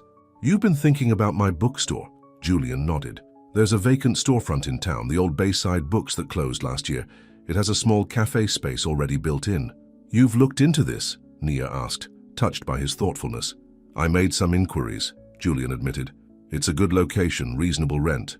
Nia felt tears prick her eyes. No one had ever supported her dreams this way. Thank you. But if I open a bookstore, what about your job at Seacliff? Julian finished for her. He looked out at the ocean, his expression unreadable. That's something we need to discuss. Nia's heart sank. Was he suggesting she should leave after all? Julian must have sensed her distress because he quickly turned back to her, taking both her hands in his. Not because I want you to go, he clarified, but because our relationship has changed, is changing. Relief washed over Nia. Yes, it is. Julian looked down at their joined hands, seemingly gathering courage. I've never done this before, he said softly. I've never felt this way about anyone. Neither have I, Nia admitted. Not like this. Julian's eyes met hers, vulnerability and determination mingling in his gaze. I want to try, Nia. I want to see where this leads, but I'm going to make mistakes. I don't know how to be close to someone. We'll figure it out together, Nia promised. One day at a time. Something shifted in Julian's expression, a decision made. Slowly, telegraphing his movements to give her time to pull away, he leaned forward. Nia's breath caught as his lips brushed against hers, so gentle it was barely a touch. Julian pulled back slightly, his eyes searching hers for permission. In answer, Nia reached up to cup his cheek, guiding him back to her. This time the kiss deepened, still tender but more certain. Julian's hand came up to rest lightly on her waist, as if afraid she might break under his touch. When they finally parted, Julian rested his forehead against hers, his breathing uneven. That was worth waiting for, Nia finished for him, smiling softly. Julian returned her smile, relief and wonder in his eyes. Definitely worth waiting for. They stayed in the cove for hours, talking, sharing occasional gentle kisses, planning. By the time they headed back to Seacliff, the sun was beginning to set, painting the sky in shades of orange and pink. As they approached the house, Julian stopped, turning to Nia with sudden seriousness.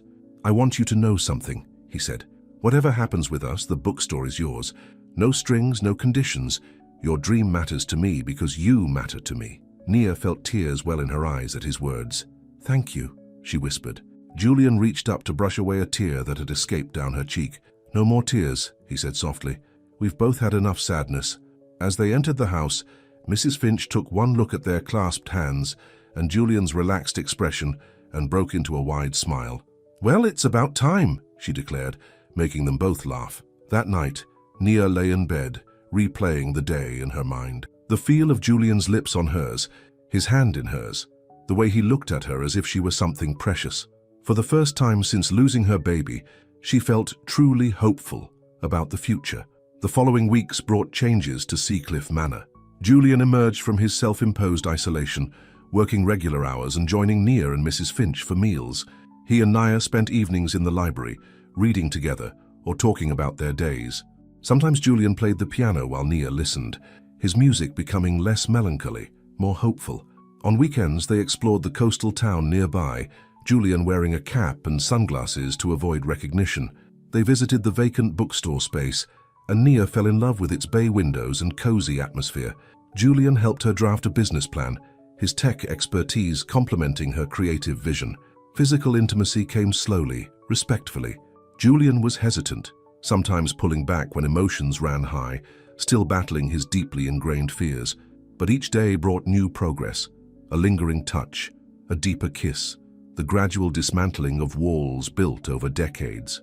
One evening, as they sat in the music room after dinner, Julian at the piano, Nia beside him on the bench, he suddenly stopped playing. "Move in with me," he said abruptly. Nia blinked in surprise. "What?" Julian turned to face her, determination in his eyes. "Not as my housekeeper, as my partner. Move into the main part of the house with me." "Julian," Nia began, her heart racing. "Are you sure? That's a big step." "I've never been more sure of anything," Julian replied. "I love you, Nia. I should have said it before, but I needed to be certain I understood what that meant." Tears filled Nia's eyes at his words, the first time he'd spoken of love. "I love you too," she whispered. Julian took her hands in his. "Then say yes. Stay with me, not as an employee, but as the woman I love." "Yes," Nia said, a smile breaking through her tears. "Of course, yes." Julian's answering smile was radiant. He pulled her close, kissing her with more passion than ever before, his usual restraint giving way to the depth of his feelings. Later that week, Nia moved her things from the east wing into the master suite. Mrs. Finch helped, humming happily as she arranged Nia's clothes beside Julian's in the massive closet. "Never thought I'd see the day," the older woman confessed. "When he hired me 5 years ago, he was so closed off I wondered if he even had a heart." "You've worked miracles, my dear." "Not miracles," Nia corrected gently, "just patience and understanding." That night, as Nia lay beside Julian in their bed, she marveled at how much had changed in just 2 months. From strangers to lovers, from emptiness to hope. "What are you thinking?" Julian asked, his voice soft in the darkness. "How lucky I am," Nia replied, nestling closer to him, "that my fresh start brought me here to you." Julian's arm tightened around her. "I'm the lucky one," he murmured against her hair. "You saved me from a half-life, Nia. I didn't even realize how empty I was until you filled the spaces." They drifted to sleep in each other's arms, the sound of the ocean a gentle lullaby outside their window. 2 weeks later, as autumn painted the Maine coastline in vibrant colors, Nia was in town finalizing the lease for her bookstore cafe. The grand opening was scheduled for spring, giving her time to renovate and order inventory. Julian had insisted on being a silent partner, providing additional capital while leaving the business decisions entirely to her. As she left the real estate office, signed lease in hand, Nia's phone rang. The screen showed Julian's name, making her smile. "I just signed the lease," she said by way of greeting. "It's official." "That's wonderful," Julian replied, but something in his voice made Nia pause. "What's wrong?" she asked, instantly alert. There was a moment of silence before Julian answered. "My father called. He's coming back." Nia's stomach dropped. "When?" "Tomorrow," Julian said. "He's not happy about me buying out his shares, or about us." "How does he know about us?" Nia asked, though she wasn't really surprised. "Richard Wexler seemed to make it his business to know everything about his son's life. He has his ways," Julian said grimly. "But this time is different, Nia. I'm not the same man he bullied before. I won't let him come between us." The determination in Julian's voice reassured her. "We'll face him together," she promised. "Actually," Julian said, his tone changing slightly, "I had an idea about that." "How quickly can you get back to Seacliff?" 20 minutes, Nia replied, already heading for her car. "Why? What are you planning?" "Something I should have done a long time ago," Julian said cryptically. "I'll explain when you get here." The drive back to Seacliff seemed to take forever, Nia's mind racing with possibilities. What was Julian planning? And how would Richard Wexler react when he discovered just how much had changed since his last visit? When Nia arrived, she found Julian in his study, on the phone with someone. He waved her in, his expression more animated than she'd ever seen it. "Yes, tomorrow afternoon would be perfect," he was saying. 3 o'clock, thank you." He hung up and crossed the room to Nia, taking her hands in his. "How do you feel about making a statement?" he asked, his eyes bright with determination. "What kind of statement?" Nia asked, confused. Julian's smile was both nervous and excited. "The kind that shows my father once and for all that I'm living my life on my terms now. With you." "Julian," Nia said slowly, "what exactly are you planning?" Instead of answering directly, Julian led her to the sofa and sat beside her, still holding her hands. "My father arrives tomorrow at noon," he began. "He expects to find me chastened, ready to apologize for buying out his shares, perhaps even having sent you away to appease him." Nia nodded, knowing Richard well enough now to understand his expectations.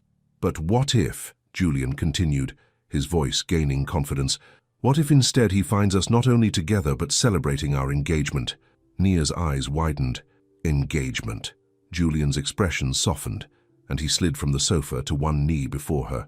"This isn't how I planned to do this," he admitted.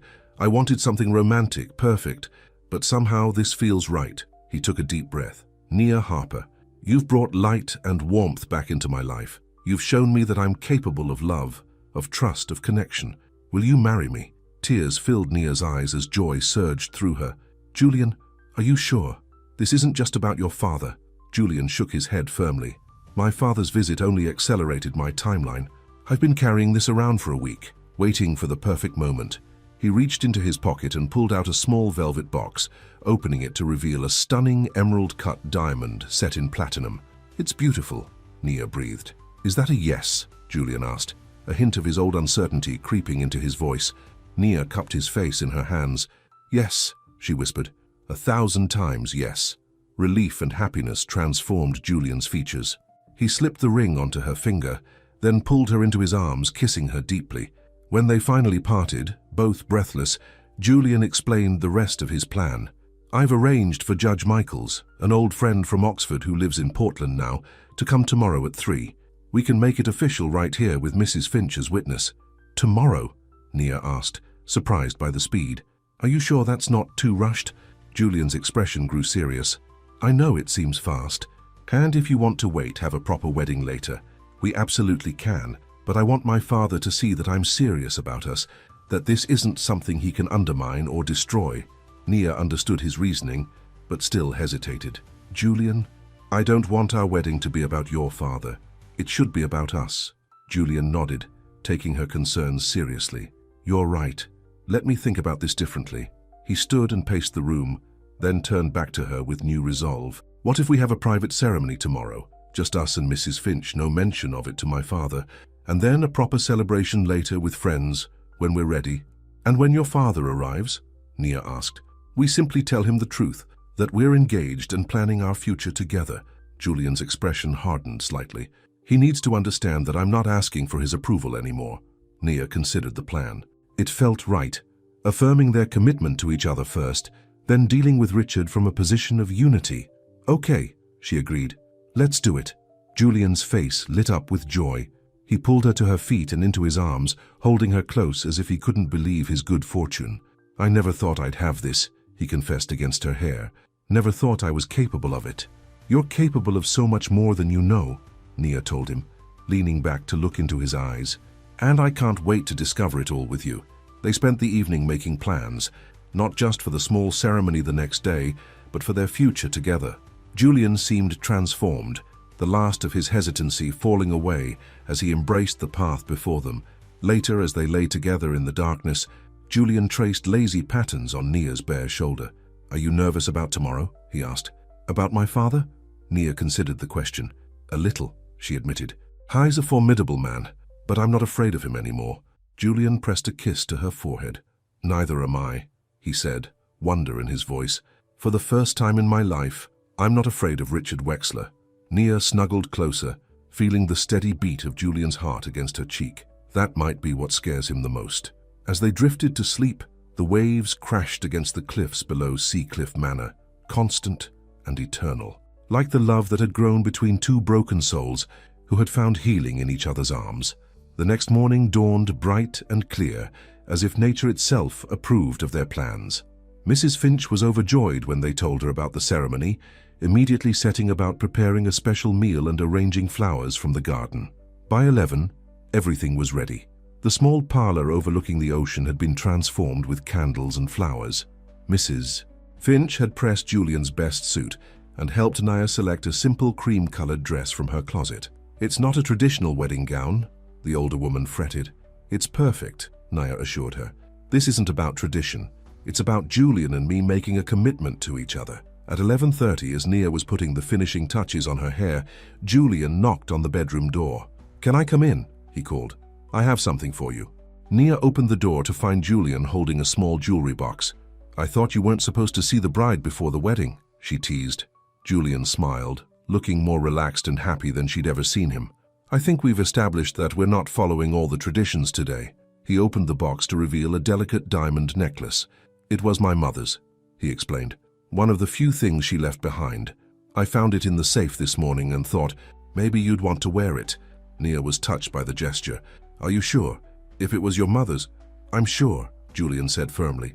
"She may have left, but this necklace should be worn by someone who stays, someone who loves without conditions." Tears pricked Nia's eyes as she turned, allowing Julian to fasten the necklace around her neck. His fingers lingered on her skin, sending shivers down her spine. "You look beautiful," he murmured, pressing a gentle kiss to the nape of her neck. "Save something for the ceremony," Nia teased, turning back to face him. Julian's expression grew serious. "I can't believe this is happening," he said softly. "That you're choosing me." "I chose you the moment I stayed," Nia replied, touching his cheek gently. "Today just makes it official." The sound of tires on gravel interrupted the moment. They both tensed, moving to the window to see a familiar black car pulling up the drive. "He's early," Julian said, his jaw tightening. Of course he is, Naya replied. He probably wants to catch us off guard. Julian took a deep breath, then reached for Naya's hand. Then let's greet him together. United, hand in hand, they descended the stairs, just as Mrs. Finch opened the front door to reveal Richard Wexler, impeccably dressed as always, his expression thunderous. Julian, he began without preamble, then stopped short when he saw Nia beside his son, their hands clasped firmly together. His eyes narrowed as they fell on the engagement ring sparkling on Nia's finger. Father, Julian said calmly, you're early. Richard's gaze moved between them, calculating as always. Apparently not early enough, he observed coldly. I see you've made some decisions in my absence. Yes, Julian agreed, his voice steady. I have. The two men stared at each other, the tension thick enough to cut. Nia squeezed Julian's hand supportively, feeling him draw strength from her presence. Perhaps we should continue this conversation inside, Julian suggested, his tone making it clear this wasn't a request. As Richard stepped past them into the foyer, his eyes fell on the parlor with its flowers and candles. His expression darkened further. What exactly is going on here? He demanded. Julian's grip on Nia's hand tightened. Nia and I are getting married today, he said simply. Judge Michaels will be here at 3. Richard's face flushed with anger. This is absurd, he spat. You barely know this woman. This is clearly a reaction to my legitimate business concerns. This has nothing to do with business, Julian interrupted, his voice firm but controlled. This is about my life, my future, with Nia. You're making a mistake, Richard insisted, his cold eyes fixing on Nia. She's using you, Julian, can't you see that? Julian stepped forward, placing himself slightly in front of Nia. The only mistake I've made is allowing you to control my life for so long. That ends today. Richard's expression hardened. If you go through with this farce, you're no longer my son. Julian didn't even flinch at the threat. I stopped being your son the day you taught me that emotions were weakness, the day you told me I deserved to be humiliated because I dared to care about someone. Richard looked taken aback by Julian's directness. For once, he seemed at a loss for words. You have a choice, Father, Julian continued, his voice softening slightly. You can accept my decision and be part of my life, or you can leave now and miss your only son's wedding. But either way, I'm marrying Nia today. The silence that followed was deafening. Nia held her breath, watching Richard's face for any sign of softening. For a moment, something like regret flashed in his eyes. Then his expression hardened once more. You'll regret this, he said coldly. Without another word, he turned and walked out the door, not even bothering to close it behind him. Julian stood motionless, watching through the open door as his father's car disappeared down the driveway. Nia moved to his side, slipping her arm around his waist. Are you okay? She asked softly. Julian was quiet for a long moment, then turned to look at her, a surprising peace in his eyes. Yes, he said, for the first time in my life, I think I really am. He closed the door firmly, symbolically shutting out the toxic influence that had shadowed his life for so long. Then he turned to Nia, taking both her hands in his. Now, he said, a genuine smile lighting his features, let's get married. As they moved toward the parlor where Mrs. Finch waited, tears of joy in her eyes, Nia felt a sense of rightness settle over her. They had both been broken, both been running from pain, but together they had found something neither thought possible again, wholeness. The judge wouldn't arrive for several hours yet, but as Julian pulled Nia into his arms, kissing her with all the love and promise of their future, she knew they had already begun their life together, a life built on understanding, trust, and the healing power of being truly seen and accepted. Outside, the waves continued their eternal dance with the shore, while inside Seacliff Manor, two souls who had known profound loneliness prepared to pledge themselves to ensuring neither would ever be alone again. At precisely 3 o'clock, Judge Michaels arrived at Seacliff Manor. He was a jovial man with silver hair and kind eyes, clearly delighted to be performing the ceremony for his old friend. Julian, my boy, he said, embracing Julian warmly. Oxford seems like a lifetime ago, doesn't it? And this must be the remarkable Nia I've heard so much about. Nia smiled, immediately liking the judge's friendly manner. It's a pleasure to meet you. The pleasure is mine, Judge Michaels replied, taking her hand between both of his. I've known Julian since he was a serious 18-year-old who rarely smiled. The man I see before me today is transformed. Julian's arm slipped around Nia's waist. I have Nia to thank for that. Mrs. Finch bustled in, wiping her hands on her apron. "Everything's ready in the parlor, Mr. Wexler, and I've prepared a small reception for after." "Thank you, Mrs. Finch," Julian said warmly. "We couldn't do this without you." The older woman blushed with pleasure. "Well, someone had to be family for you today." Her words hung in the air, a gentle acknowledgement of Richard's absence. But instead of sadness, Julian's expression showed only gratitude. "You've been more family to me than my father ever was," he told her sincerely. Tears welled in Mrs. Finch's eyes. Now, she said, fanning her face. "No crying before the ceremony. It's bad luck." They moved to the parlor, where sunlight streamed through the tall windows, illuminating the simple but beautiful decorations. Candles flickered on every surface, and vases of white roses and blue hydrangeas from the garden brought color to the room. Judge Michaels took his position before the windows, the vast ocean forming a dramatic backdrop. Julian and Nia stood before him, holding hands, while Mrs. Finch watched from a few feet away, already dabbing at her eyes with a handkerchief. "We gather here today," Judge Michaels began, his deep voice filling the room, "to celebrate the union of two souls who have found in each other what many search a lifetime for: understanding, acceptance, and true love." Nia felt Julian's hand tighten around hers as the judge spoke. When she glanced up at him, she saw a sheen of tears in his eyes, though his smile was radiant. "Julian and Nia have chosen to write their own vows," Judge Michaels continued. "Julian, would you like to begin?" Julian turned to face Nia fully, taking both her hands in his. He took a deep breath, and when he spoke, his voice was steady and sure. "Nia, when you first came to Seacliff, I was a man who had forgotten how to feel. I had built walls so high and so thick that I thought nothing could breach them." He paused, his thumbs tracing circles on her hands. "But you didn't try to break those walls. Instead, you showed me that it was safe to lower them myself." Nia felt tears well in her eyes as Julian continued. "You saw me, not the reclusive millionaire, not the Wexler heir, but me, the broken, frightened man beneath the mask, and you didn't turn away." His voice roughened with emotion. "I promise to spend every day of our lives together, seeing you just as clearly. I promise to be your shelter in storms, your companion in joy, and your partner in all things. I promise to love you with everything I am and everything I will become because of your love." By the time he finished, tears were streaming down Nia's cheeks. She had to take a moment to compose herself before she could speak. "Julian," she began, her voice trembling slightly, "before I met you, I thought my heart was too damaged to ever love again. I came to Seacliff looking for escape, but what I found was a beginning." Julian's eyes never left hers as she continued. "You think I saved you, but the truth is we saved each other. You gave me purpose when I was lost, strength when I was weak, and hope when I had none." Nia squeezed his hands. "I promise to be patient with your fears and gentle with your heart. I promise to stand beside you in all battles, celebrate with you in all victories, and hold you close in all sorrows. I promise to love you without condition or reservation, today and all the days to come." Even Judge Michaels seemed moved, clearing his throat before continuing. "The rings, please." Julian reached into his pocket and produced two simple platinum bands. They had chosen them together the day before, making a quick trip to town while preparations continued at the house. As they exchanged rings, the simple bands gleaming in the afternoon light, Nia marveled at how far they had come.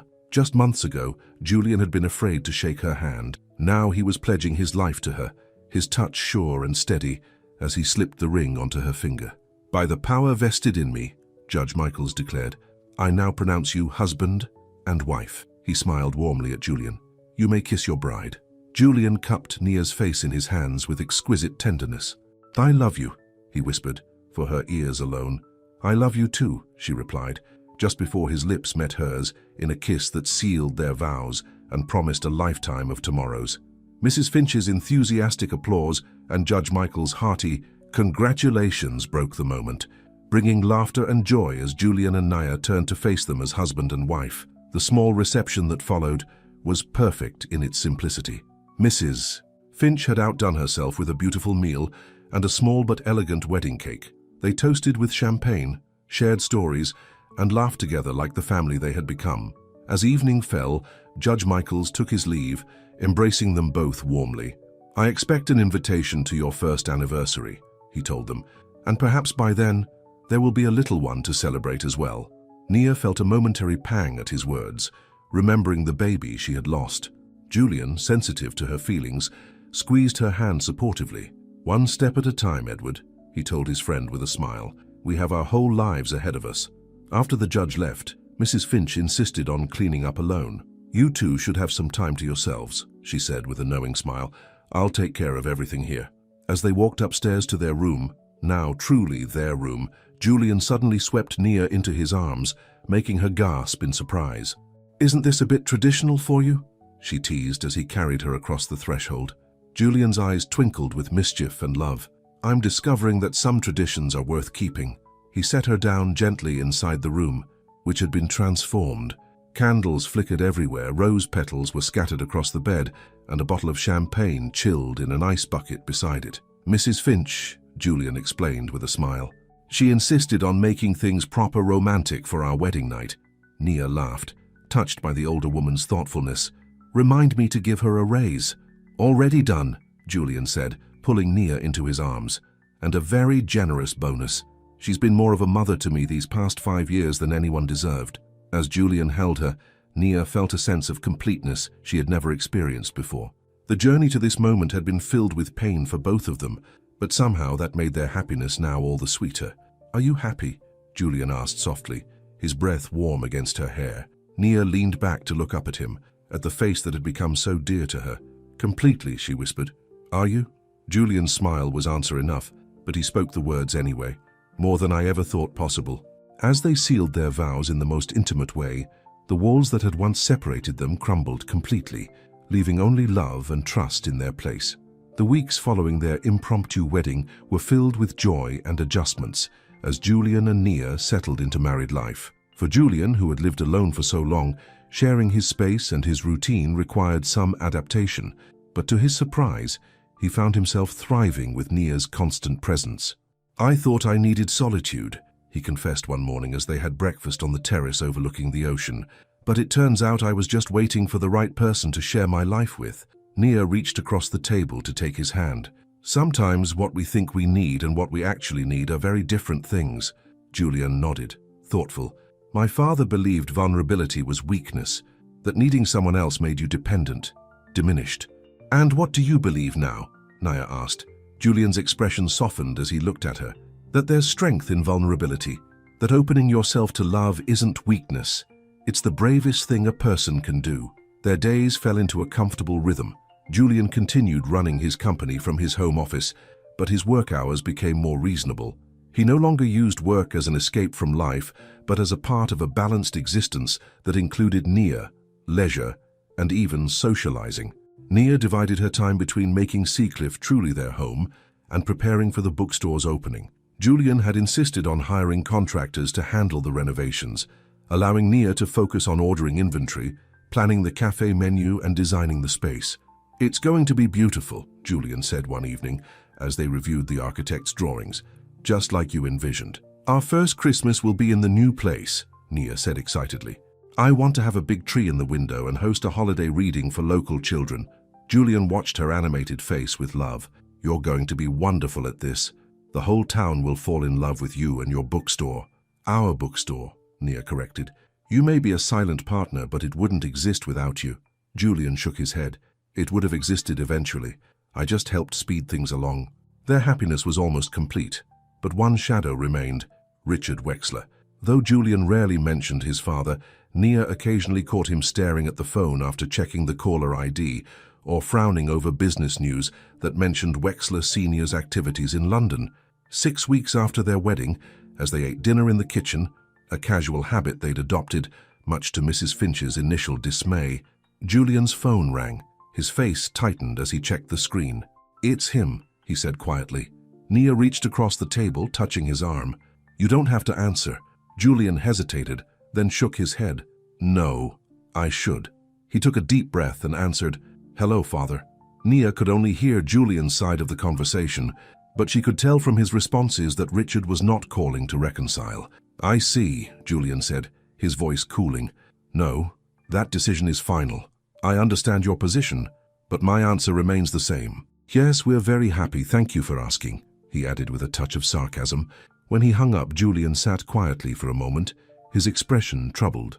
"What did he want?" Nia asked gently. He's arranged another potential buyer for the company, Julian explained. An Asian tech conglomerate offering even more than 10 Corp. And you turned him down, Naya stated, not asking. Julian nodded. The company isn't for sale. Not to 10 Corp, not to anyone. It's not about the money. It's about the work, the vision. He sighed, rubbing his temples. He also made it clear that he still disapproves of our marriage. Did you expect anything else? Nia asked. No, Julian admitted. But part of me hoped. He trailed off, not needing to finish the thought. Despite everything, some small part of him still longed for his father's approval, or at least his acceptance. Nia moved around the table to wrap her arms around him from behind. I'm sorry, she whispered, resting her cheek against his. Julian reached up to clasp her arms. Don't be. I made my choice, and it was the right one. He turned in his chair to face her. You are the best decision I've ever made, Nia Wexler. The sound of her new name still gave Nia a thrill. And you're mine, Julian Wexler. Later that night, as they lay in bed, Julian turned to Nia with a thoughtful expression. I've been thinking about family, he said quietly. Because of your father's call? Nia asked. Julian nodded.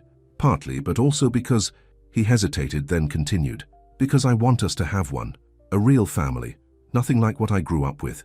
Nia's heart raced at his words. You mean children? Yes, Julian said, taking her hand. Not right away if you're not ready. I know you're still healing from your loss, and the bookstore is just getting started. But someday, I want to be a father. A real father, not like mine. Tears filled Nia's eyes. She had wanted children so badly with Marcus, had been devastated by the miscarriage, but the idea of having a family with Julian, a man who would love and cherish their children the way he loved and cherished her, filled her with joy. I want that too, she whispered. So much. Julian gathered her close, his arms strong and secure around her. We'll build the family neither of us had, he promised. Together. 3 months after their wedding, on a crisp December day, Harper Books and Brew opened its doors to the public. The renovations had transformed the old Bayside Books into a warm, inviting space with comfortable reading nooks, a cozy cafe area, and shelves filled with carefully curated titles. Nia had hired a small staff, 2 baristas for the cafe, and a retired English teacher to help with the book selection and special events. Julian had insisted on staying in the background, not wanting his name or wealth to overshadow Nia's achievement. This is your dream, he told her the night before the grand opening. You should be the face of it. The opening day exceeded all expectations. The local newspaper had run a feature on the new bookstore, highlighting Nia's background in non-profit work and her vision for a community gathering place. By noon, the cafe was full, and the shelves were already looking depleted. Nia moved through the store, greeting customers, recommending books, and basking in the realization of her dream. Julian watched from a corner table in the cafe, pride evident in his eyes whenever they met hers across the room. Late in the afternoon, as the initial rush slowed, the bell above the door chimed. Nia looked up from the register and froze. Richard Wexler stood in the entrance, impeccably dressed as always, surveying the store with calculating eyes.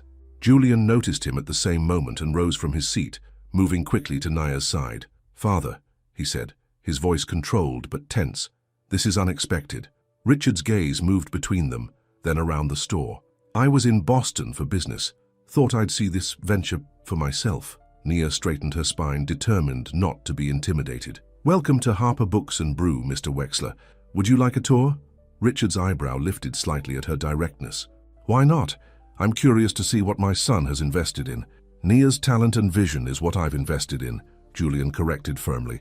The business speaks for itself. As Nia led Richard through the store, explaining the concept behind each section and the cafe menu, she was surprised to see something like reluctant approval in his expression. The financials are sound? He asked as they completed the tour. Very, Julian replied. Nia has a head for business as well as books. Richard nodded slowly. I see. He turned to Nia. You've created something respectable here, Ms. Harper, or I should say, Mrs. Wexler now. The acknowledgement, however grudging, caught Nia off guard. Thank you, she said simply. An awkward silence fell between them. Finally, Richard cleared his throat. I'll be in town for a few days. Perhaps dinner? At that seafood place near the harbor. Julian looked stunned by the invitation. You want to have dinner with us? Unless you're too busy, Richard said stiffly, a hint of his old arrogance returning. Julian glanced at Nia, who gave him a small nod. "Tomorrow night," he suggested. "The store closes at 6. 7 o'clock, Richard confirmed. "I'll make a reservation." He turned to go, then paused. "The store is impressive, as are you, Mrs. Wexler." With that surprising compliment, he left, the bell tinkling behind him. Julian turned to Nia, bewilderment clear on his face. "What just happened?" Nia smiled, squeezing his hand. "I think that might have been the closest thing to an apology your father is capable of making. Or a strategic retreat," Julian said skeptically. "My father doesn't change his mind easily." "Maybe not," Nia agreed. "But he came here, Julian. That's something." Julian nodded slowly. "It is. I just don't want to get my hopes up." "Whatever his motives," Nia said, "we'll face him together, just like we promised." The dinner the following night was awkward but civil. Richard asked pointed questions about the bookstore's business model, offering occasional suggestions that were actually useful. He inquired about Julian's company's latest project with what seemed like genuine interest. By dessert, a tentative truce had formed. Not friendship, not even true acceptance, but a beginning. "I still think you could have gotten more for the company," Richard said as they waited for the check. "But I suppose there's something to be said for building a legacy in your own way." Julian nodded, recognizing the closest thing to approval his father might ever offer. "There is." Richard's eyes moved to Nia.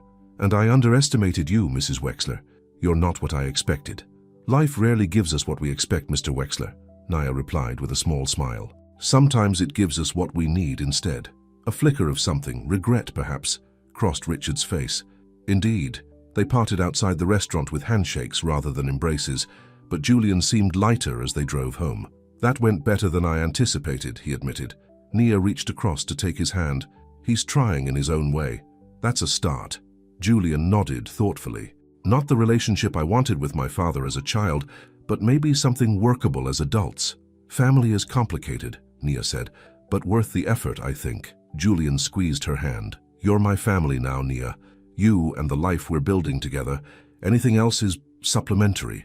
As they rounded the curve in the road that revealed Seacliff Manor perched on its cliff, lights glowing warmly in the darkness, Nia felt a sense of homecoming that went beyond the physical structure. Home was Julian, and the love they had found in each other's broken places. Spring arrived in Maine with a burst of new life. The gardens at Seacliff bloomed with color, and the bookstore had established itself as a beloved community hub. Julian had gradually become more involved, hosting a monthly technology workshop for local teens that had proven surprisingly popular. "Who knew you had a talent for teaching?" Nia teased after watching him patiently explain coding basics to a group of enthralled high schoolers. Julian smiled, the expression now coming naturally to him. "I never had the opportunity to try before. There are many things I'm discovering about myself these days." One sunny morning in May, as they had breakfast on the terrace, Nia seemed unusually quiet. "Everything okay?" Julian asked, reaching for her hand across the table. Nia looked up at him, her eyes filled with emotion. "I have something to tell you." Julian's heart skipped a beat at her serious tone. "What is it?" Nia took a deep breath, then said, "I'm pregnant." Julian froze, his cup halfway to his lips. We're going to have a baby," Nia confirmed, tears of joy shining in her eyes. "I took the test this morning, then another, just to be sure." Julian set down his cup with a shaking hand. "A baby," he repeated, awe in his voice. "Are you happy?" Nia asked, a hint of nervousness in her tone. In answer, Julian rose from his chair and came around the table, pulling Nia to her feet and into his arms. "Happy doesn't begin to describe it," he whispered, his voice thick with emotion. "Oh, Nia, I love you so much." He knelt before her, placing his hands gently on her still flat stomach. "And I already love you too, little one," he murmured. Sonita ran her fingers through his hair, her heart overflowing with love for this man who had overcome so much to open his heart to her, and now to their child. "I was worried," she admitted. After losing the last baby, Julian stood, taking her face in his hands. "This time is different," he said firmly. "We'll take every precaution, see the best doctors, and I'll be with you every step of the way." Nia nodded, leaning into his touch. "I know. That's what makes all the difference." The months that followed were filled with preparations and anticipation. One of the guest rooms was transformed into a nursery, painted a soft green that would work for any gender, as they had decided to be surprised. Julian threw himself into research, reading every book on pregnancy and childcare he could find. He attended every doctor's appointment, asking thoughtful questions and holding Nia's hand through each ultrasound. "He's going to be an amazing father," Nia's doctor commented after one visit, impressed by Julian's attentiveness. "Yes, he is," Nia agreed, watching as Julian studied the latest sonogram image with wonder. Even Richard showed a surprising interest in his future grandchild. He called more regularly, and though he maintained his formal demeanor, he sent extravagant gifts for the nursery and even asked about Nia's health during their conversations. "So will wonders never cease," Julian remarked after one such call. "My father asking about morning sickness." Nia smiled, rubbing her growing belly. "People can change, Julian. You did." Julian's expression softened as he placed his hand over hers. "Because of you." "No," Nia corrected gently. "You changed because you were brave enough to try. I just gave you a reason." As Nia's due date approached, Julian became increasingly protective, working entirely from home and rarely letting her out of his sight. Nia teased him about his hovering, but secretly loved his devotion. "The baby's room is ready. We have enough diapers to last a year, and Mrs. Finch has filled the freezer with meals," Julian said one evening as they sat in the library, Nia's feet in his lap as he massaged them. "Is there anything else we need?" Nia smiled, watching his strong hands work their magic on her swollen feet. "Just you," she said softly. "That's all we need." Julian looked up, his eyes meeting hers. "You'll always have me," he promised. "Both of you." 2 weeks before her due date, Nia woke in the middle of the night with a sharp pain. "Julian!" she gasped, gripping his arm. Julian was instantly alert. "Is it time?"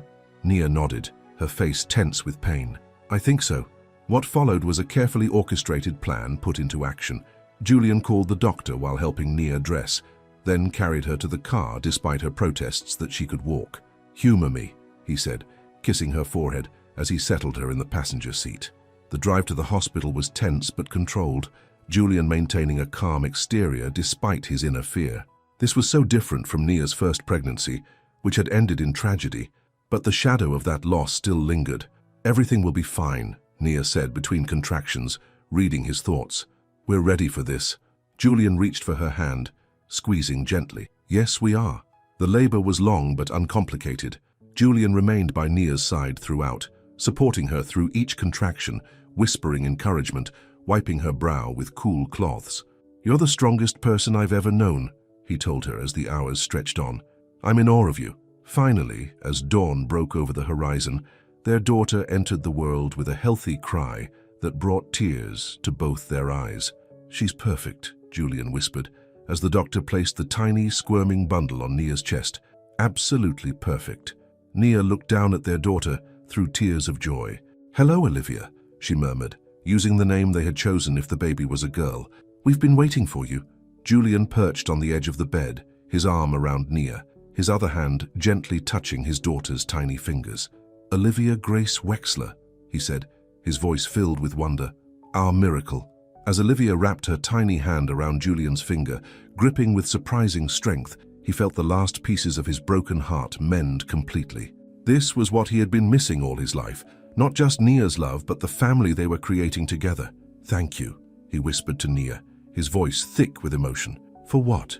she asked, looking up from their daughter's face. "For not giving up on me," Julian said simply. "For seeing past the walls to the man beneath. For giving me everything I never knew I needed." Nia leaned against him, exhausted but radiantly happy. "We gave it to each other," she corrected, "and now to her." Later that day, as Nia rested, Julian stood by the window of the hospital room holding his daughter. Olivia slept peacefully in his arms, her tiny face relaxed in perfect trust.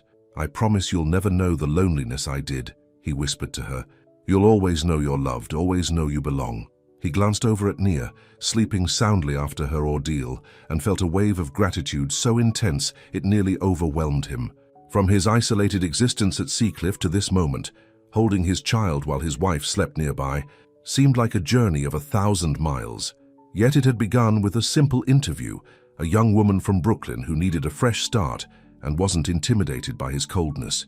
When they brought Olivia home to Seacliff 3 days later, the house felt different, warmer, more alive. Mrs. Finch cried openly when she first held the baby, declaring her the most beautiful child ever born. "She looks like both of you," the older woman said, marveling at Olivia's delicate features. "Your eyes, Julian, and Nia's mouth. Perfect. As they settled into life with a newborn, Julian surprised Nia with his natural ability with the baby. He took night feedings without complaint, changed diapers with increasing skill, and could soothe Olivia to sleep when no one else could. "You're a natural," Nia observed one evening, watching Julian rock their daughter gently in the nursery. Julian looked up with a smile. "She makes it easy," he said. "She's so trusting, so open. No walls, no defenses. Like her father has become," Nia said softly, coming to stand beside them. Julian nodded thoughtfully. "I want her to stay this way, open to love, unafraid of connection." "She will," Nia promised, "because she has us to show her how." 1 month after Olivia's birth, they received an unexpected visitor. Richard Wexler's car pulled up the drive one Sunday afternoon, unannounced. Julian met him at the door, Olivia cradled against his shoulder. "Father," he said, surprise evident in his voice, "we weren't expecting you." Richard looked uncharacteristically uncertain as his eyes fell on his granddaughter. "I was in Boston again," he said, his usual excuse. "Thought I might see the baby." Julian hesitated only briefly before stepping back. "Come in. Nia's just making tea." As they entered the living room, Nia looked up in surprise from the tea tray she was arranging. "Mr. Wexler," she said, straightening, "this is unexpected." Richard nodded awkwardly. "I apologize for not calling ahead." "It's fine," Julian said, gesturing to a chair. "Would you like to hold her?" Richard looked startled by the offer. It's been many years since I held an infant." "It comes back to you," Julian said, already moving to place Olivia in his father's arms before he could refuse. Richard stiffened initially as Julian carefully transferred the baby, but his expression changed as Olivia blinked up at him with her dark eyes. Julian's eyes. "She's..." Richard began, then cleared his throat. "She's beautiful." "Yes, she is," Nia agreed, sitting across from him. "Would you like some tea, Mr. Wexler?" Richard nodded, not taking his eyes off his granddaughter. "Richard, please," he said quietly. "Under the circumstances." Nia and Julian exchanged surprised glances at this unexpected thawing. "Richard, then," Nia agreed. As they had tea, with Olivia contentedly nestled in her grandfather's arms, the conversation was easier than it had ever been. Richard asked about the birth, the bookstore, Julian's latest projects. For once there was no agenda, no manipulation, just a grandfather meeting his granddaughter for the first time. When it was time for him to leave, Richard seemed reluctant to hand Olivia back. "She's quite extraordinary," he said, carefully returning her to Julian's arms. "Takes after her mother, I'd say. And her father," Nia added firmly. Richard looked at Julian holding his daughter, a softness in his expression that neither had seen before. "Yes," he agreed quietly. "And her father." At the door, Richard hesitated. "I'm considering spending more time in the States," he said, trying to sound casual. "Opening a Boston office. I'd be nearby, if that would be acceptable." Julian smiled, understanding what his father couldn't quite say. "We'd like that," he said simply. "Olivia should know her grandfather." Something like gratitude flashed across Richard's face before his usual composure returned. "Good. I'll be in touch about arrangements." After he left, Julian and Nia stood on the porch, watching his car disappear down the drive. "Well," Nia said, leaning against Julian's side. "That was unexpected." Julian nodded, looking down at Olivia sleeping peacefully in his arms. "She's already working miracles, our daughter." "Like mother, like daughter," Nia teased gently. Julian turned to her, his expression serious. "You did work a miracle, Nia, on me." Nia shook her head. "We worked it together, two broken people finding wholeness in each other." Julian leaned down to kiss her softly. "The first touch of devotion," he murmured against her lips. "That's what you gave me. The first time someone touched me with genuine care, not wanting anything in return." "And now?" Nia asked, her arms encircling both him and their daughter. Julian smiled, his eyes filled with a peace that had once seemed impossible. "Now I know that touch is just the beginning, that love deepens with time, with trust, with shared joy and sorrow." As they stood on the porch of Seacliff Manor, the family Julian had never dared to dream of, the future stretched before them, bright with promise, rich with love. The man who had once feared intimacy now embraced it fully, finding in vulnerability not weakness but his greatest strength. "I love you," Julian whispered to Nia, the words coming easily now after months of practice. "You and Olivia are everything to me." "And you to us," Nia replied, standing on tiptoe to kiss him again. "Always." Inside the house that had once echoed with loneliness, laughter now filled the rooms, Where silence had reigned, a baby's cries and coos created a new music, and where a man had once hidden behind walls of his own making, a family now thrived in the open spaces of a heart, finally fully healed. But the end